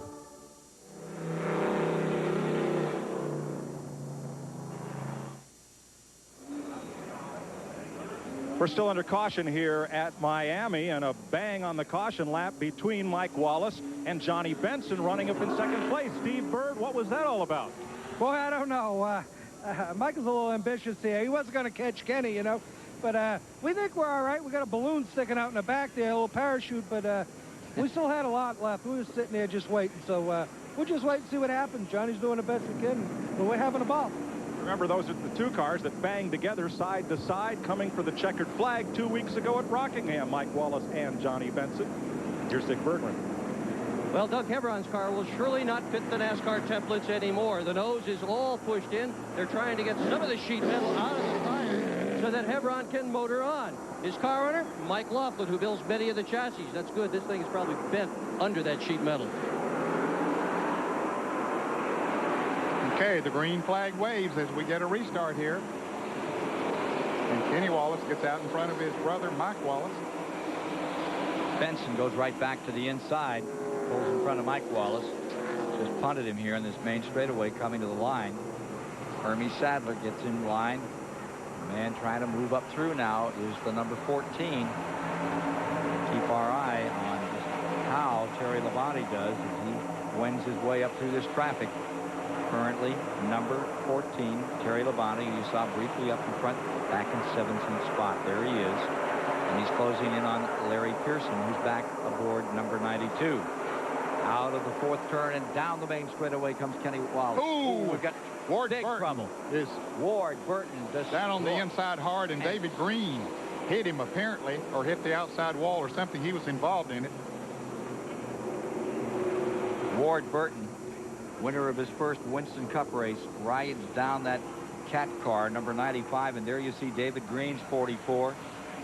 He had been running in the 6th position. Ward was just in front of him in 5th, and they're racing back to the line another time. And here we go. Okay, now Mike Wallace has passed Johnny Benson, but now Benson passing him back. He's going to try to keep him that lap down. Even if Kenny would have slowed down, just like Jeff explained there a moment ago, it wouldn't have done him any good. Not going to happen again, Mike. Boy, he's sure trying to get that lap back, but he has worked all afternoon trying to do that. Circumstances just aren't. Ward Burton walking away. Ken, I saw him going into turn 3, and his car got very loose. In fact, he was running behind Dale Jarrett going into that turn, and he dropped back about 5 or 6 car lengths, and then I didn't watch him as he came on off of there. I just thought, well, he's either got a tire going down or there's something wrong. His car just slipped a little bit there with him. Now, whether that had anything to do with the end results here, I don't know, but look at David Green's car. David Green's car, badly trashed. Looks more like a ship than a boat at that point. Hardest lick that we've seen taken out here for some time by Ward Burton. Remember, he flipped at Talladega back in July. Taking another hard hit today, but he's walked away. Okay, let's take a look at it and see if we can find out what did happen. There, he hits the wall, comes right back down in front of David Green, and there's where David got into him, and Ward spins down to the inside, hits the inside retaining wall very hard, both ends of the car, and then bounces back off out onto the apron of the track. And it was the tail end of Ward Burton's car that beat the nose on that 44. Another angle, you can see it here. Yeah, Ward got high, got up in that gray. That's where the slippery stuff is. I believe he had a right front tire going down. It could be possible. I really believe he had a problem, because after seeing him go into turn 3, the way the car acted. Yeah, the car just didn't turn and didn't stick down to the bottom and slammed that wall. And as you can see, folks, again, a hard lick. These cars are really going fast out here. 48 laps to go. We can give you another look at this, too. Ooh. There's another angle. David Green was just an innocent victim of this And how about from Mark Martin's perspective here, Ned? Well, you see, Burton hit the wall up there. Mark just stayed up high, and then he saw David Green get into him, so he drove low then and drove right through it. Mark did a good job, heads up driving there. And he kind of led the rest of the pack, Ned. That's sometimes the only way you know where to go. You can't see through that smoke, and you just kind of follow the guy that's ahead of you. And Mark did lead everyone through that wreck. Bad day for one of the nice guys, Buzz McCall, the owner on that car, but you can be sure he'll be back. Here's Mike Joy. David Green, you can see, is okay, but his car is not, Ken. The noses of these cars are made of fiberglass. I'm not sure there's enough big pieces left to tape back together. They have about 20 bungee cords and about 9 miles of 200-mile-an-hour tape, and they're going to try to get David Green back out there to pick up some points here. But a very tough day for him with Ward Burton crashing right in front of him. Think about this, Ned. Here's David Green getting out of car number 44, and he's going to climb in for next year into the 95. Yeah, isn't that ironic? That's the car that hit him there. Hello, Mr. New Car Owner, Mr. McCall. I want to talk to you about that. We'll be back with more Homestead Motorsports Park in the Jiffy Lube Miami 300 after this.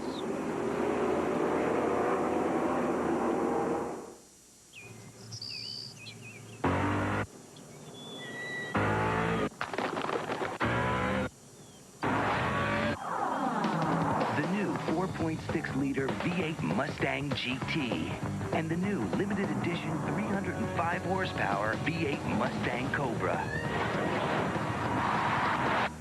Hello. Not since Mr. Ed has a horse spoken so clearly. Whoa, Wilbur.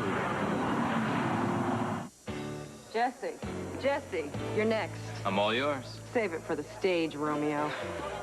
Carol always gives it to me straight. Like when she told me about my... I told him about Head & Shoulders. Regular shampoos just rinse flakes away so they could come back. Head & Shoulders helps prevent flakes from even forming. You see the difference? You look great. Thanks, but will it get me this part? Couldn't hurt. Head & Shoulders, because great hair can't have flakes. Hey, break a leg. When it comes to roping a steer, folks in Grand Junction, Colorado will tell you that Ron Markin can ride with the best of them. And when it comes to overhauling an engine or rebuilding a carburetor, well, he can do it all. You see, when Ron's not riding a horse for fun, he's turning a wrench for a living. So he buys a lot of parts, mostly from AutoZone. Sure, there are other parts stores in town, but Ron knows that when you want the right part for the right price, there's just no place better than AutoZone. 1847, an invention from Siemens makes it possible for written words to be electrically transmitted over vast distances. That was then. This is now. Today, the ingenuity of Siemens people is breaking new ground in communications and in medicine, in transportation, in energy and automation. At 70 manufacturing sites in America, Siemens' inventiveness continues to open doors to the future. Siemens, precision thinking. They've completed a lap under green. That brings us up to 154, the 200 to be run. 17 cars in the lead lap. Kenny Wallace in front, Johnny Benson in second. Mike Wallace tried to slip in there, and Benson wouldn't cut him any slack. So Mike Wallace, in his effort to make up that lap, he's having a hard time of it. Hermie Sadler is running in third in that number 1 car there, and he is looking stouter by the moment. Dale Jarrett fourth, Mark Martin fifth, Jeff Fuller sixth, Dennis Setzer seventh, Nemechek to 8th, and Phil Parsons in 9th. That's Nemechek with Derek Cope doing the assistance in driving today. Benson stays right with Kenny Wallace.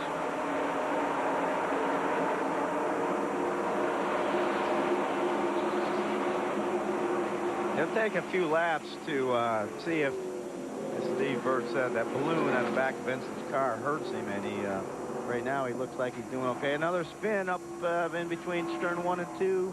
Somebody picks it up. It's the 87 car. That's Derek Cope. And Jeff Purvis went up to the wall. I don't know if he hit it or not. There's no flag no down yellow. yet. They're all no going yellow. again. Everybody cleared. We had one do a 360 and come back on. That was the Derek Cope car. Purvis, he got bent up a little, but he's still running, and there is no caution. We'll stay at 10 cautions. 51 laps under caution so far of the 156, 57 that have been run. And it is a little reminiscent of that first race at Loudon, New Hampshire, when they ran some 4 hours and 12 minutes to decide that one. Brand new track, all kinds of new conditions. These guys are just testing out the whole track. The walls, the grass, you name it, they're testing it. And the Derek Cope went by, and Joe Nemechek's car didn't look like he hit anything. He just did a 360. And he was in the middle of the field. Lost a lot of positions. Johnny Benson looking in on the leader. Hermie Sadler is catching the leaders, guys. Fedua is coming on as well. Yeah, that 87 car with Derek Cope in it was coming on until he got involved in that spin. They built a lot of track position.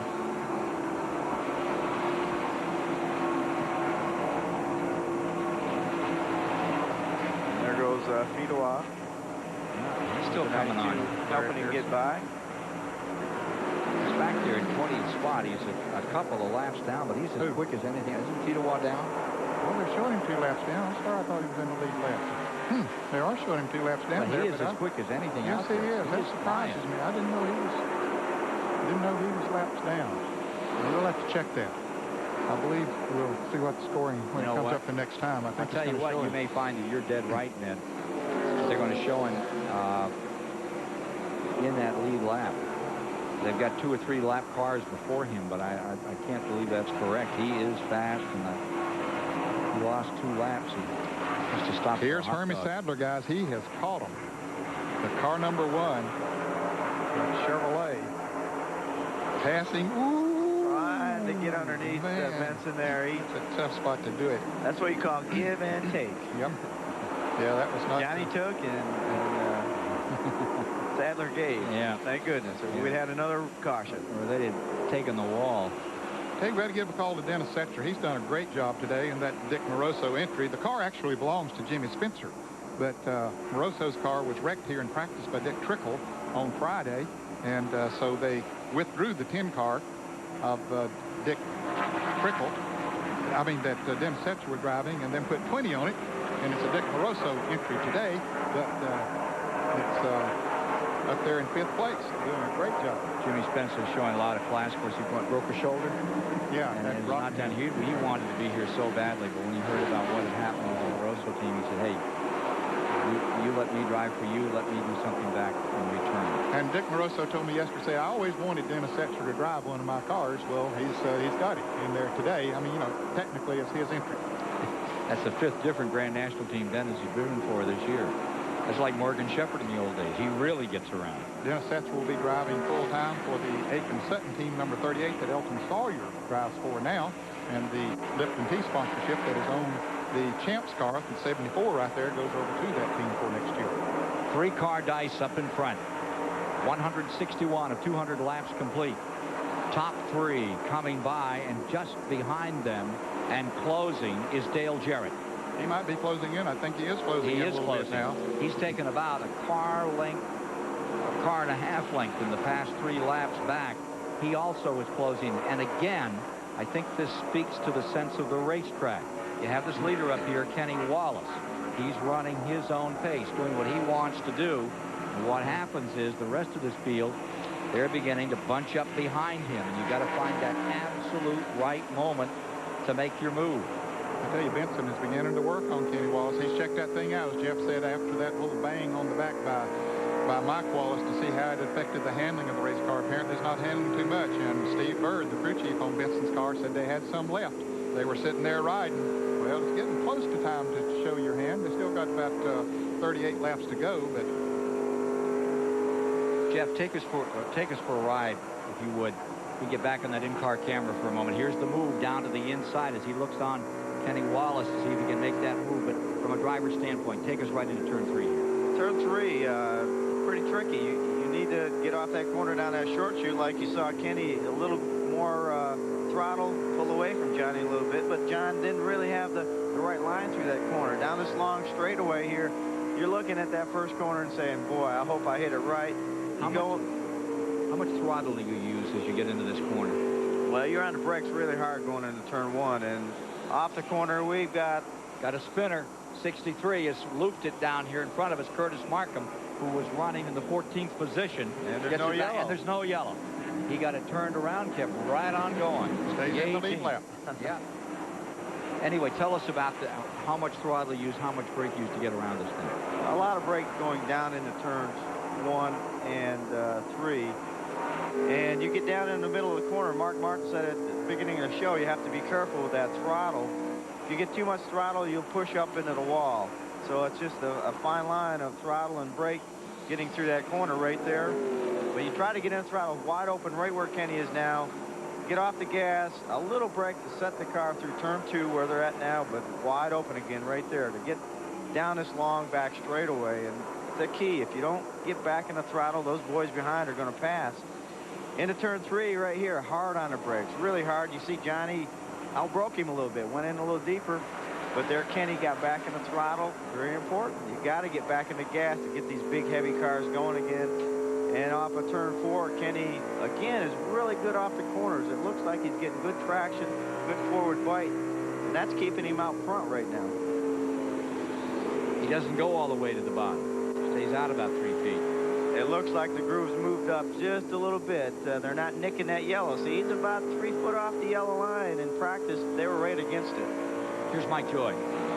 Well, it's a bent-up, taped-up mess. David Green is 12th in the points. He has very little to gain by going back out there, but they're strapping him in. Charlie Smith raising the window net because they want to send David Green off of this team out on the racetrack. So he's going to go out and try to complete the run. Car owner Bobby Labonte asks me to remind you that Ward Burton, who crashed right in front of David, is the same Ward Burton who ran into Bobby Labonte last week and knocked him out of the Winston Cup race at Phoenix. Thank you, Mike. Got all that, Ned? Yep, got it all. Coincidental, I guess. Because certainly, you know, that was not intentional on Ward Burton's part there. He slid up and hit the wall, and David Green just happened to be there in victim circumstances. Kenny Wallace stays first, Benson second. Hermie Sadler in the number 1, the yellow and black car, is third, and Dale Jarrett is fourth. And you see him about 4 car lengths back. Hermie Sadler hasn't won since back at Rougemont, North Carolina. Great little short track in 1994. First part of the year.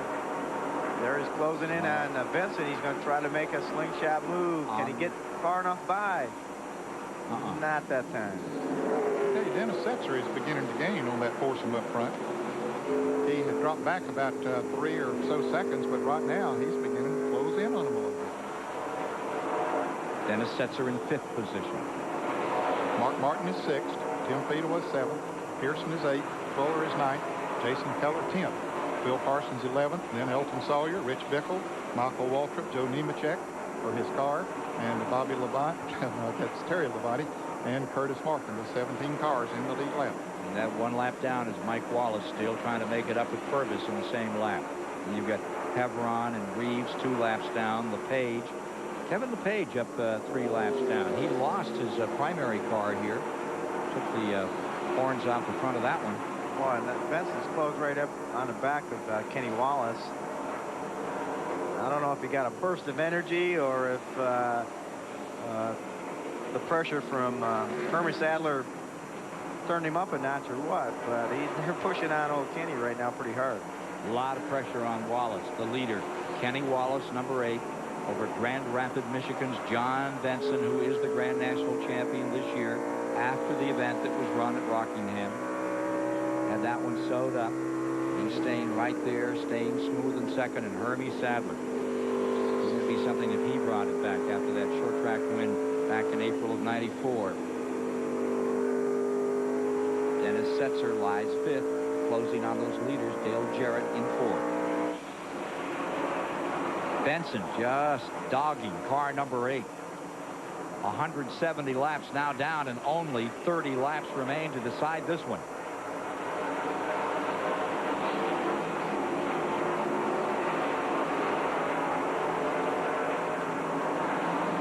Benson had a run on him. He thought he might be able to pull to the inside, but he couldn't quite do it.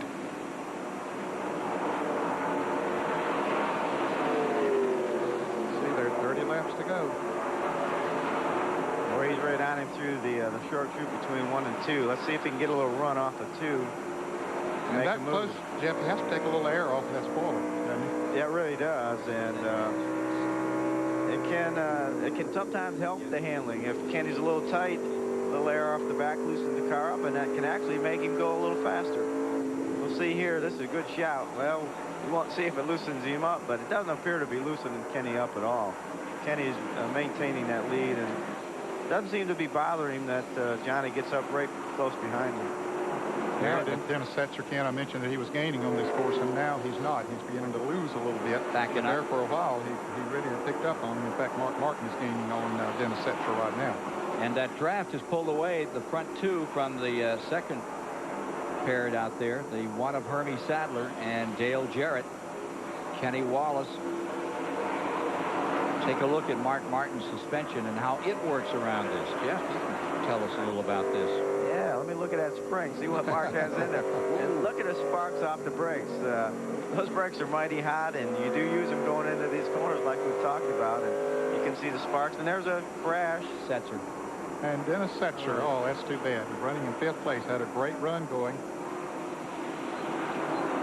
Dennis Setzer slams the wall. Brings out still another caution. Chalk it up as number 11 for the 5th place runner on the field, the Chevrolet from Moroso Racing, in their final performance. Crashing out here this afternoon. I'm going to see a lot more of Dennis Setzer. He drove in trucks. He's driven in the Grand National.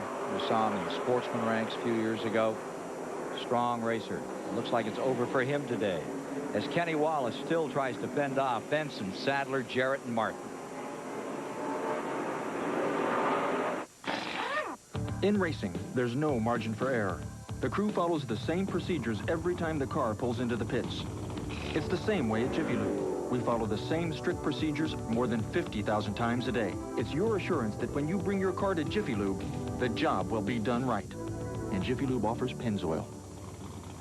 That's why if it doesn't say Jiffy Lube, it just isn't Jiffy Lube.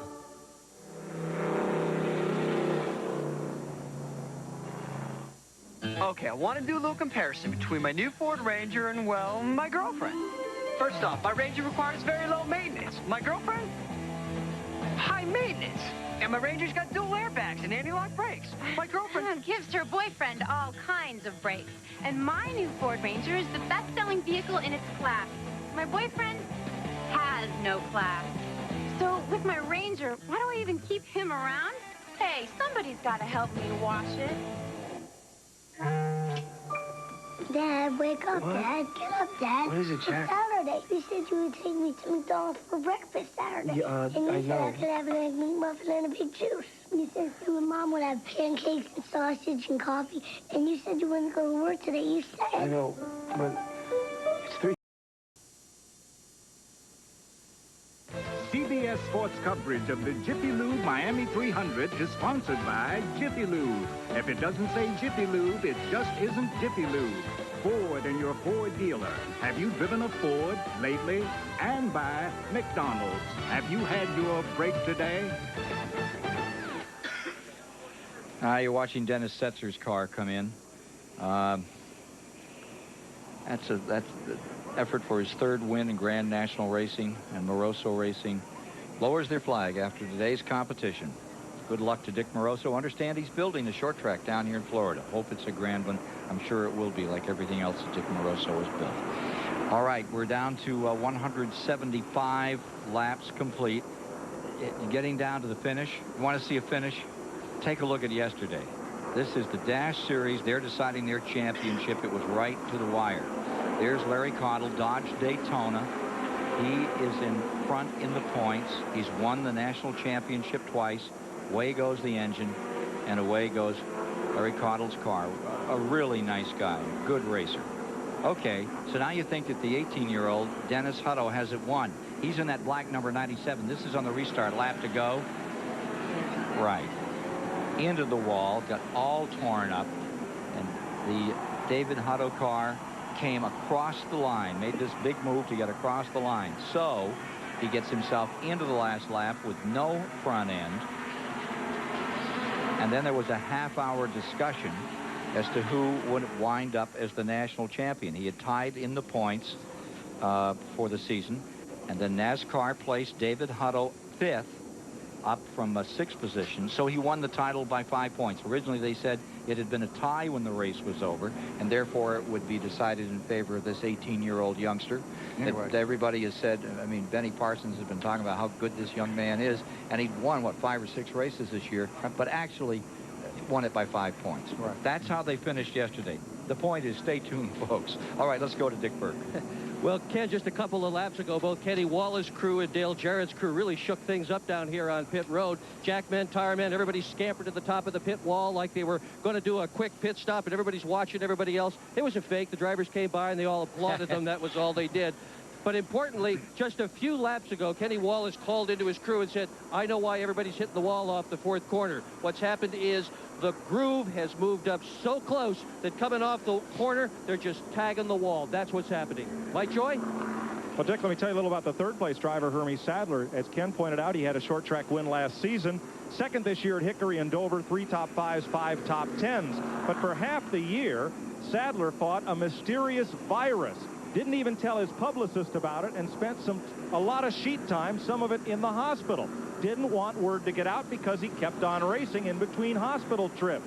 At one point, he was about 50%. Now he says he's back 95%, ready to race and ready to win. And a couple of months off this winter will just seal that recovery. But it was kind of touch and go for Hermie's racing career, but nobody knew it. I think that's why his stats this season are not more impressive or indicative of how well that car can run as it is running today. Well, he's still 13th in points, this Emporia, Virginia driver who folks in Virginia are so proud of. Coming up next on the CBS Sunday afternoon showcase, The Awakening, starring Cynthia Geary and David Beecroft. A Harlequin romance drama about a young woman whose life is turned upside down when she meets an adventurous modern-day bounty hunter. Sounds like a Bodine to me. Oh, wait a minute. Oh, God. My life's You're been headed back to the Keys tonight, aren't you? Yeah, my life's been like a soap opera here lately, but not that bad. Well, that sounds like a good show. I might go back to Key Largo. Like it down there? I love it. Peaceful, great people, and good food. 11 cautions so far today, folks. As was anticipated with a brand new track and all the energy that's generated by these Grand National drivers, it's a combination that's led to a lot of excitement. There isn't a piece of the wall out here that hasn't got a mark on it from somebody rubbing up here, particularly in turns 2 and in turns 4. Safety equipment taking a final shot at getting this track cleaned up. One lap, we're going to go racing with 24 laps remaining to decide it, Ned Jarrett. Okay, it was about to get interesting with those 4 cars up front. Now Mark Martin has caught up to him. We'll see if he has anything left. And there's still 16 cars in the lead lap. Ned, as you look up at that grandstand, I think about Michigan. Remember when we used to first go to Michigan? What did it seat? About 40,000, and now it seats over 100,000. I think that's exactly what we're going to see here in Miami, Florida in years to come. It's just going to keep on expanding and growing, and fun to think we've been here for the first weekend at this grand facility. Beautiful racetrack that the city of Homestead and a promoter named Ralph Sanchez, who brought the Miami Grand Prix to life. Everybody said, oh, you'll never do that. You'll never race down Biscayne Boulevard. They did, and they had some great races. But he wanted a permanent facility, and after the hurricane came through, the people in Homestead went to Sanchez and said, we know you want to build a super speedway. Please come see us. And it all happened from there. And here about, what, 8 months ago, as we mentioned earlier, it was a gravel pit. And here it is today. It is just fine. They've done a great job. And as we see, Ken, the cars are lining up single file now. We're down under 25 laps to go.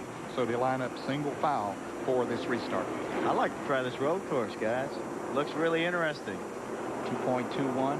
That's great. Like road racing? I love it. Yeah, you go up to the Glen. You get along pretty good up there. It's back home.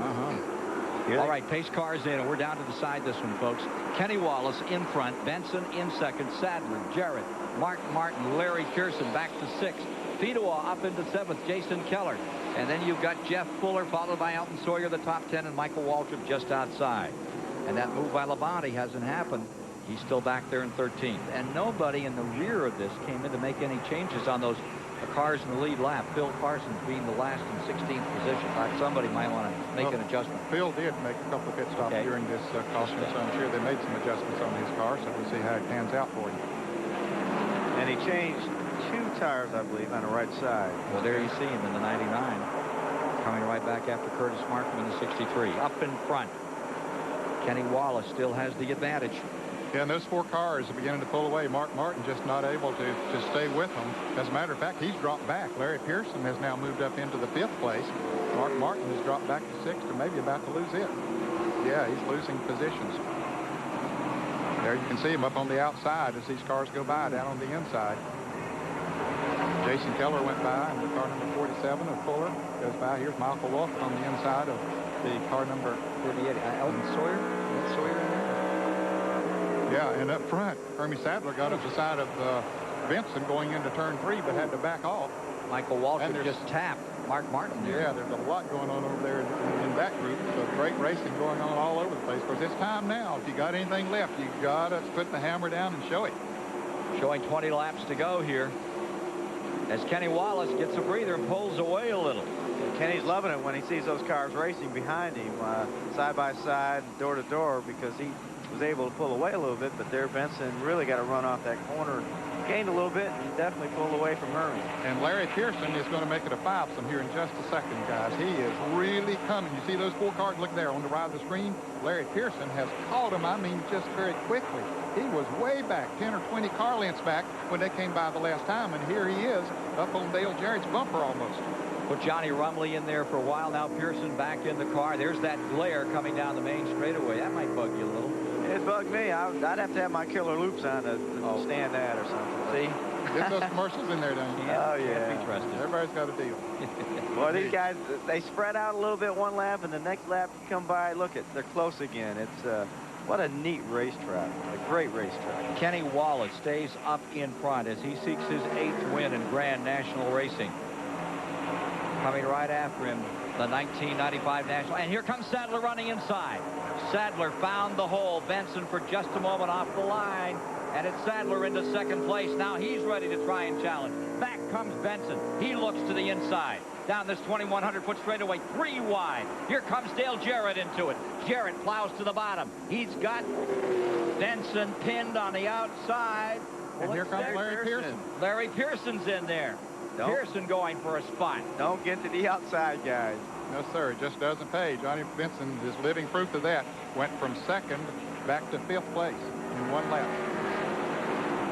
Hermie Sadler in that 2nd spot. He's never won on a super speedway. I believe he's got the car to win here today. That car is fast. Don't give up on that Dale Jarrett behind him either, or Larry Pearson. I'll tell you what, any one of those front cars could win this thing. It's really hard to see how this is going to play out. Tires, the give up, the handling, we'll see what these last few laps will show us, but Larry Pearson, I think, is a surprise. How well he's running. I guess that little break must have had an iced tea or something. Well, he got out of the car for a while. Johnny Rumley got in there, kept it in the lead lap, and now Larry got back in it. Larry said he had a great race car when he was interviewed down there after he had to get out of the car because of some exhaust fumes getting up inside. See there, Hermie closed in on Kenny going in the corner, but he got in the corner too hard. Got a little high, and Kenny pulled away again, and Dale Jarrett pulled right up on his rear bumper. Kenny Wallace stays in front by about a car length, maybe 2, over Hermie Sadler. Mike Joy told you that interesting story about Hermie Sadler. Covering up, wasn't feeling well, would go out there and drive his heart out. Now he's back and feeling, number one, he's got to be feeling better than he's ever felt in this season right now as he closes and has a chance to go into the record books as the first winner in a major series on this track. Not to take anything away from that Goodies Dash series. Boy, they look like major leaguers yesterday. Our hats off to Cottle and Hobgood and all those kids that ran that race so well yesterday, and to David Hutto, who won that championship last moments of the event. They put on some good shows, but this one today with 15 to go, you name it. Kenny Wallace, Sadler, Jarrett, Pearson, Benson, and Fidois back there in 6. Yeah, he has caught the lead pack now, so you got a 6-pack up there running for the lead. But Kenny Wallace doing okay, holding everybody off so far. Jarrett seems to be extremely strong in turns 3 and 4, but a little bit weak in turns 1 and 2. The charge we anticipated from Terry Labonte doesn't look like it's going to happen. He's fallen back 2 spots into 16. Let's go to Dick Burton. And I'm with John Urban, who is Dale Jarrett's crew chief and who has been Dale Jarrett's crew chief for virtually his entire career. How about it, John? You got enough stuff to win this thing? I don't know, Dick. The car's been tight all day, and the weather, the sun goes in and out. We get good and bad. He's just struggling to hold on right now, so maybe he had to tell me something. You want sun or do you want shade, John? I just understand you. Do you want sun or do you want shade? Well, I'd rather have sun right now, Dick. Well, it looks pretty good up there. It's mostly sun. Well, there you see him, Dale Jarrett. Closing in on Sadler. Sadler is your second-place driver in car number 1. And Pearson is right there. Yeah. There's the Sadler crew watching on TV. Hey, guys, you're looking good. A couple of car lengths is all that separates Kenny Wallace from Hermie Sadler. Kenny Wallace was the guy who was giving you that demonstration earlier of what would happen using a few soda cans and a few other cans out here as to what happens when you overtake on this track. Right now, he doesn't want anybody getting near him. And for the moment, he has clear sailing. There's no one in front of him, no lap cars around, and he won't be catching anybody up before this one's over.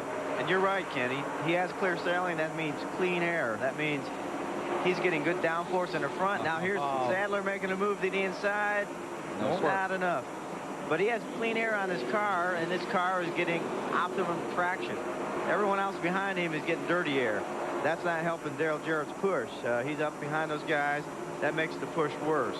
And if Hermie Sadler has a push, or his car's a little too tight, it isn't helping him being behind Kenny Wallace. If he could get in front, he might be able to pull away. If you were of a gambling nature, Mr. Jarrett, what would you say about this one? Well, I don't know. I think Kenny Wallace is going to be awfully tough to pass. He's had a good race car all day, and he's driven it very well. I think he's going to be very, very hard to pass. 2,100-foot straightaway, and drafting's so important here. A couple of those guys got together on the radios and decided to take a shot at it. Can that work here? Pretty quiet up here, folks. Let's go to Dick Berger. A reflection of the tension as this race winds down. Kenny Wallace just radioed to his crew and said, don't anybody say a word. Not a word. He's got to have all of that concentration that he can possibly muster up. Now, that is from the most talkative guy. His mother used to pay him, and he would get the price up to $3 or $4 to see if he could keep still for 20 minutes going to a race. Here comes Pearson making a move down on the inside of Dale Jarrett. Does he have enough momentum going into the turn? No. Boy, they get awfully close. That was close. Couldn't quite do it. Well, that give and take stuff that we talk about all the time on these races, that's gone right now. These last few laps, it's all take. If you can get your nose underneath somebody, you're going to take that spot, and they're not going to try to give it to you. And there's a case of really close racing. You think now, Sadler moves right up on the 8 car again.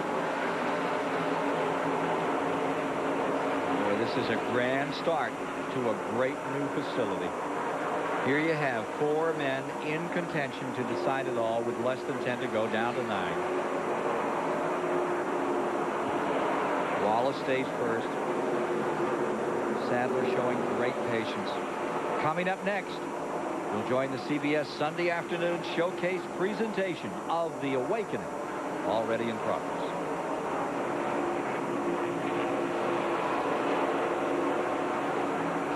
You can be sure they are talking to Sadler. He's asking them about what at this point. He's in there in second spot. He's looking them over. You know he has some power. As Ned had pointed out, he's as quick as anything here, as quick as that lead car. He'll have to take a shot soon. He's never won a super speedway race. Looks again to the inside and won. I don't think he can do it. He thought he might have some momentum going, and he might be trying to fool Kenny Wallace a little bit, but Kenny didn't fall for it. Had to lift a little earlier with that. Caution is out. Caution is out. Spin off turn 4. It's 81 car, Ron Teal. Kid from the NASCAR North Series.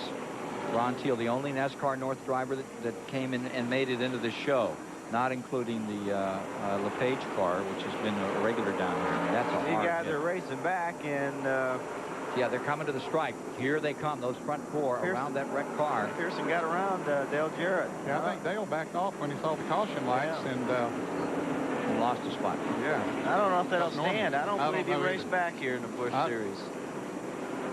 We'll see what the ruling is on that. I don't believe he can race back, but we'll see. And there's some damage to Teal's car, so it's going to take a while to clean this thing up, and we don't have many laps left.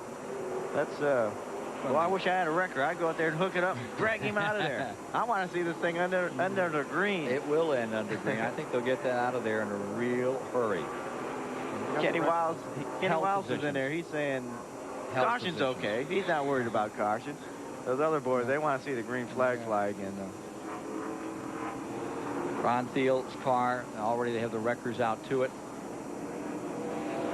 16 cars in the lead lap. Labonte on the back end of it. Markham 15th. Sawyer 14th. Rich Bickle is in 13th. Joe Nemechek, who sat on the pole today and led over 50 laps at the outset. He's in 12th. And Jeff Fuller is in 11th. Phil Parsons in 10th. Michael Waldrop is in 9th. Mark Martin finds himself 8th. And those up in front with a shot at this, Sadler, Wallace, or rather Wallace, Sadler, to get it right, Jarrett, Pearson, Keller, Benson, Fedewa, Martin. Decide this one today. Final moments coming up. Jiffy Lube Miami 300. They already have the wrecker on that car, and I think they're taking a little extra time with that driver. That was a hard hit. That car looked like it turned and just back solidly in. He hit the wall hard. Yep. Yeah. We'll get a report as soon as we can on that driver. Here's Mike. Ken Rontheil Jr., second-generation driver, cut his teeth on the tough quarter mile at Riverhead, Long Island. Bought this new car from Bobby Labonte in a brand-new Hones & Eanes engine. His sponsor wanted to come run down here and then do a tour of some 20 furniture stores in Florida over the next 3 weeks. They'll have a bit of work to do on that car first before it becomes just more than sofa material.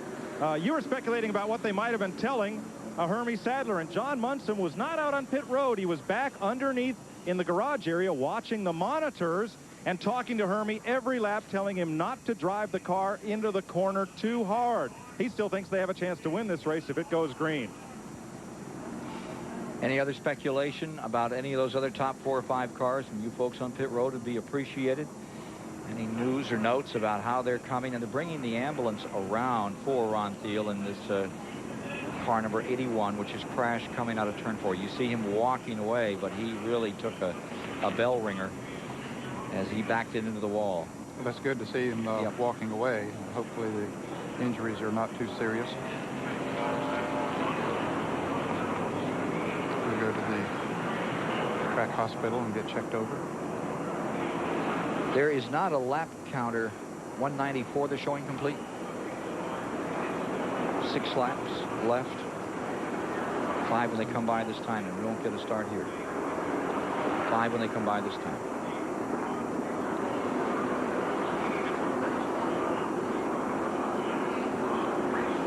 I believe they'll get it cleaned up so they can get this thing going. 1 lap, and they're going to go racing. They're really pushing the car off the racetrack. I must, you know, that business, when they have those big spins, so many times you see them ready to throw flags immediately, and they've held a moment here, and it's worked out, I think, in favor of those competitors. Because I don't think there's anything worse than breaking the rhythm. If you can just get into the rhythm, it'll work. And the more flags you throw, the more it breaks up the rhythm and discombobulates everybody. Somebody always misthinks about how the tires are working at that time, and then you get those restart incidents and see a lot of spins and dings and bangs. All right, here's Dick Bergman. Well, Ken, you were wondering what the crew chiefs were saying. Jim Murray, who is the crew chief for Kenny Wallace, just sort of grinned and said, "We're good. We're real good." John Irvin, on the other hand, who is crew chief for Dale Jarrett, just sort of winced and said, "We're tight. Too tight." Yeah, I think that's been seeing Dale push up off of turn 2 over there. Has been really losing time there. He seems to be good through 3 and 4.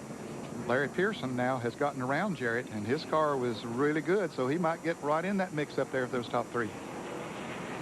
And we'll see who can pick up that rhythm the best and the fastest on this restart. I'll tell you what, there's nothing like just green flag racing. When you're running good, you feel good, you have the groove, you have everything worked out, and you hate to see a caution. And I'm sure Kenny Wallace didn't want to see this caution, but I'm sure he's told his guys, don't say anything. I'm going to win this thing. Yeah. Let me do it. But he'll have a lot to say, you can be sure, if he can pull that. Don't forget, we have our movie coming up next, In Progress, this afternoon here on CBS.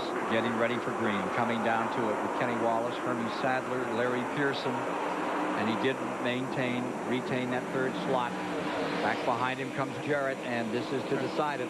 Well, Pearson didn't get a very good restart there.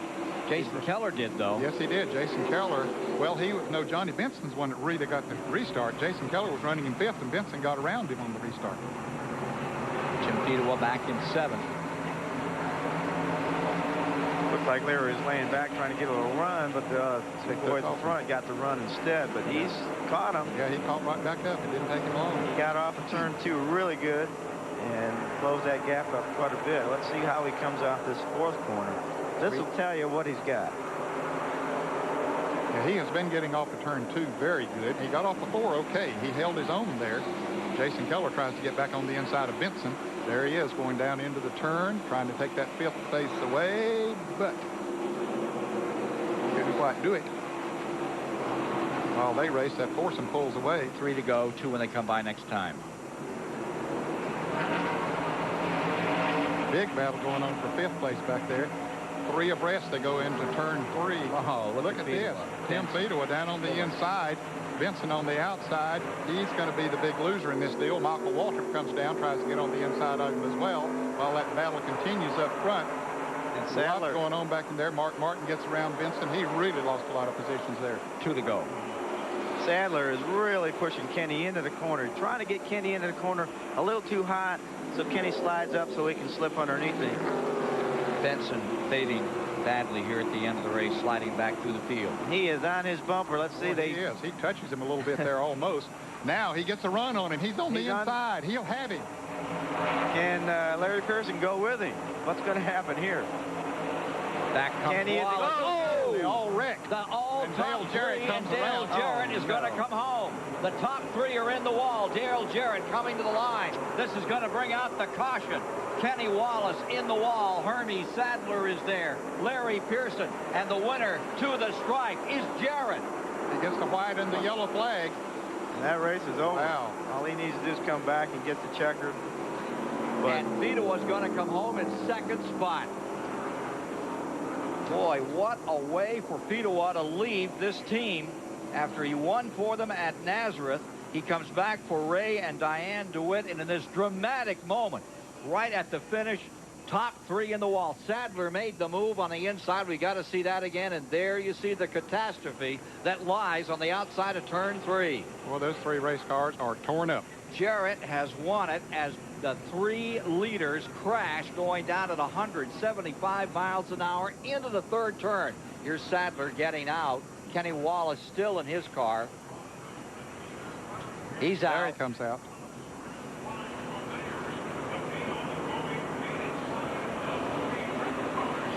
Oh, boy, that's... It was a championship car one moment. It is junk the next. Yeah, those fellas hit pretty hard. They're going to sit down and think about this and stay away from each other for a little bit. That's probably the best thing they can do. Dale Jarrett. He's a happy guy right out. Has the side curtain down, and he's ready to wave it up. Hudson folks who just came on board with him get themselves a win in the first race ever run at the new Homestead Motorsports Complex. What a finish on this one. Jarrett pulls it off. He waited, didn't want to go up and mix it up, and what a good decision that was. And that means Ford will win the Manufacturers Championship in this division. So away on a lap of honor goes Dale Jarrett. Take a look at what happened on the final lap going to turn 3. Well, Sadler got by Kenny Wallace going into the turn, then backed off. And I don't know, they just all started bumping each other. I think Pearson down on the bottom got into the back of Sadler, and that drove him up into Wallace. I think Hermie thought he was going to get in there too fast and slide up to the wall, and they'd get back past him, so he was trying to protect himself. Exactly. He had the bottom groove. He was just trying to protect that. He went in a little easier. You can see Larry come up behind him, and let's see. That angle doesn't show if yeah, he right really there. hit him. I think he hit him. I think he hit him too. Yep. And I think you're right. Sadler lifted. He had that. He got a tight pinch on that apex going into the turn, and Larry Pearson. And that's exactly what Wallace was worried about. What he was talking about earlier. Except it wasn't a lap car when he was doing that demonstration with those cans when we came on the air today. And that's how his day ended. In the can. Dale Jarrett wins here this afternoon, and I bet he is as surprised as anyone. His car coming down. We'll get a quick word with him, hopefully, after this outstanding run for this great racer from up in North Carolina. He's pulling his car in. Dale Jarrett has won again. 2 wins. Johnny Benson, here he is, pulling off the helmet and coming down. Pulling up is Dale Jarrett. Guy that won the Daytona 500, made history there, has made history this afternoon here in Miami. at the Homestead Motorsports Complex.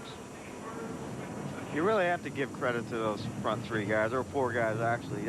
They were just racing, and you know, Mike Joy's got some more on this. Let's hear from Mike.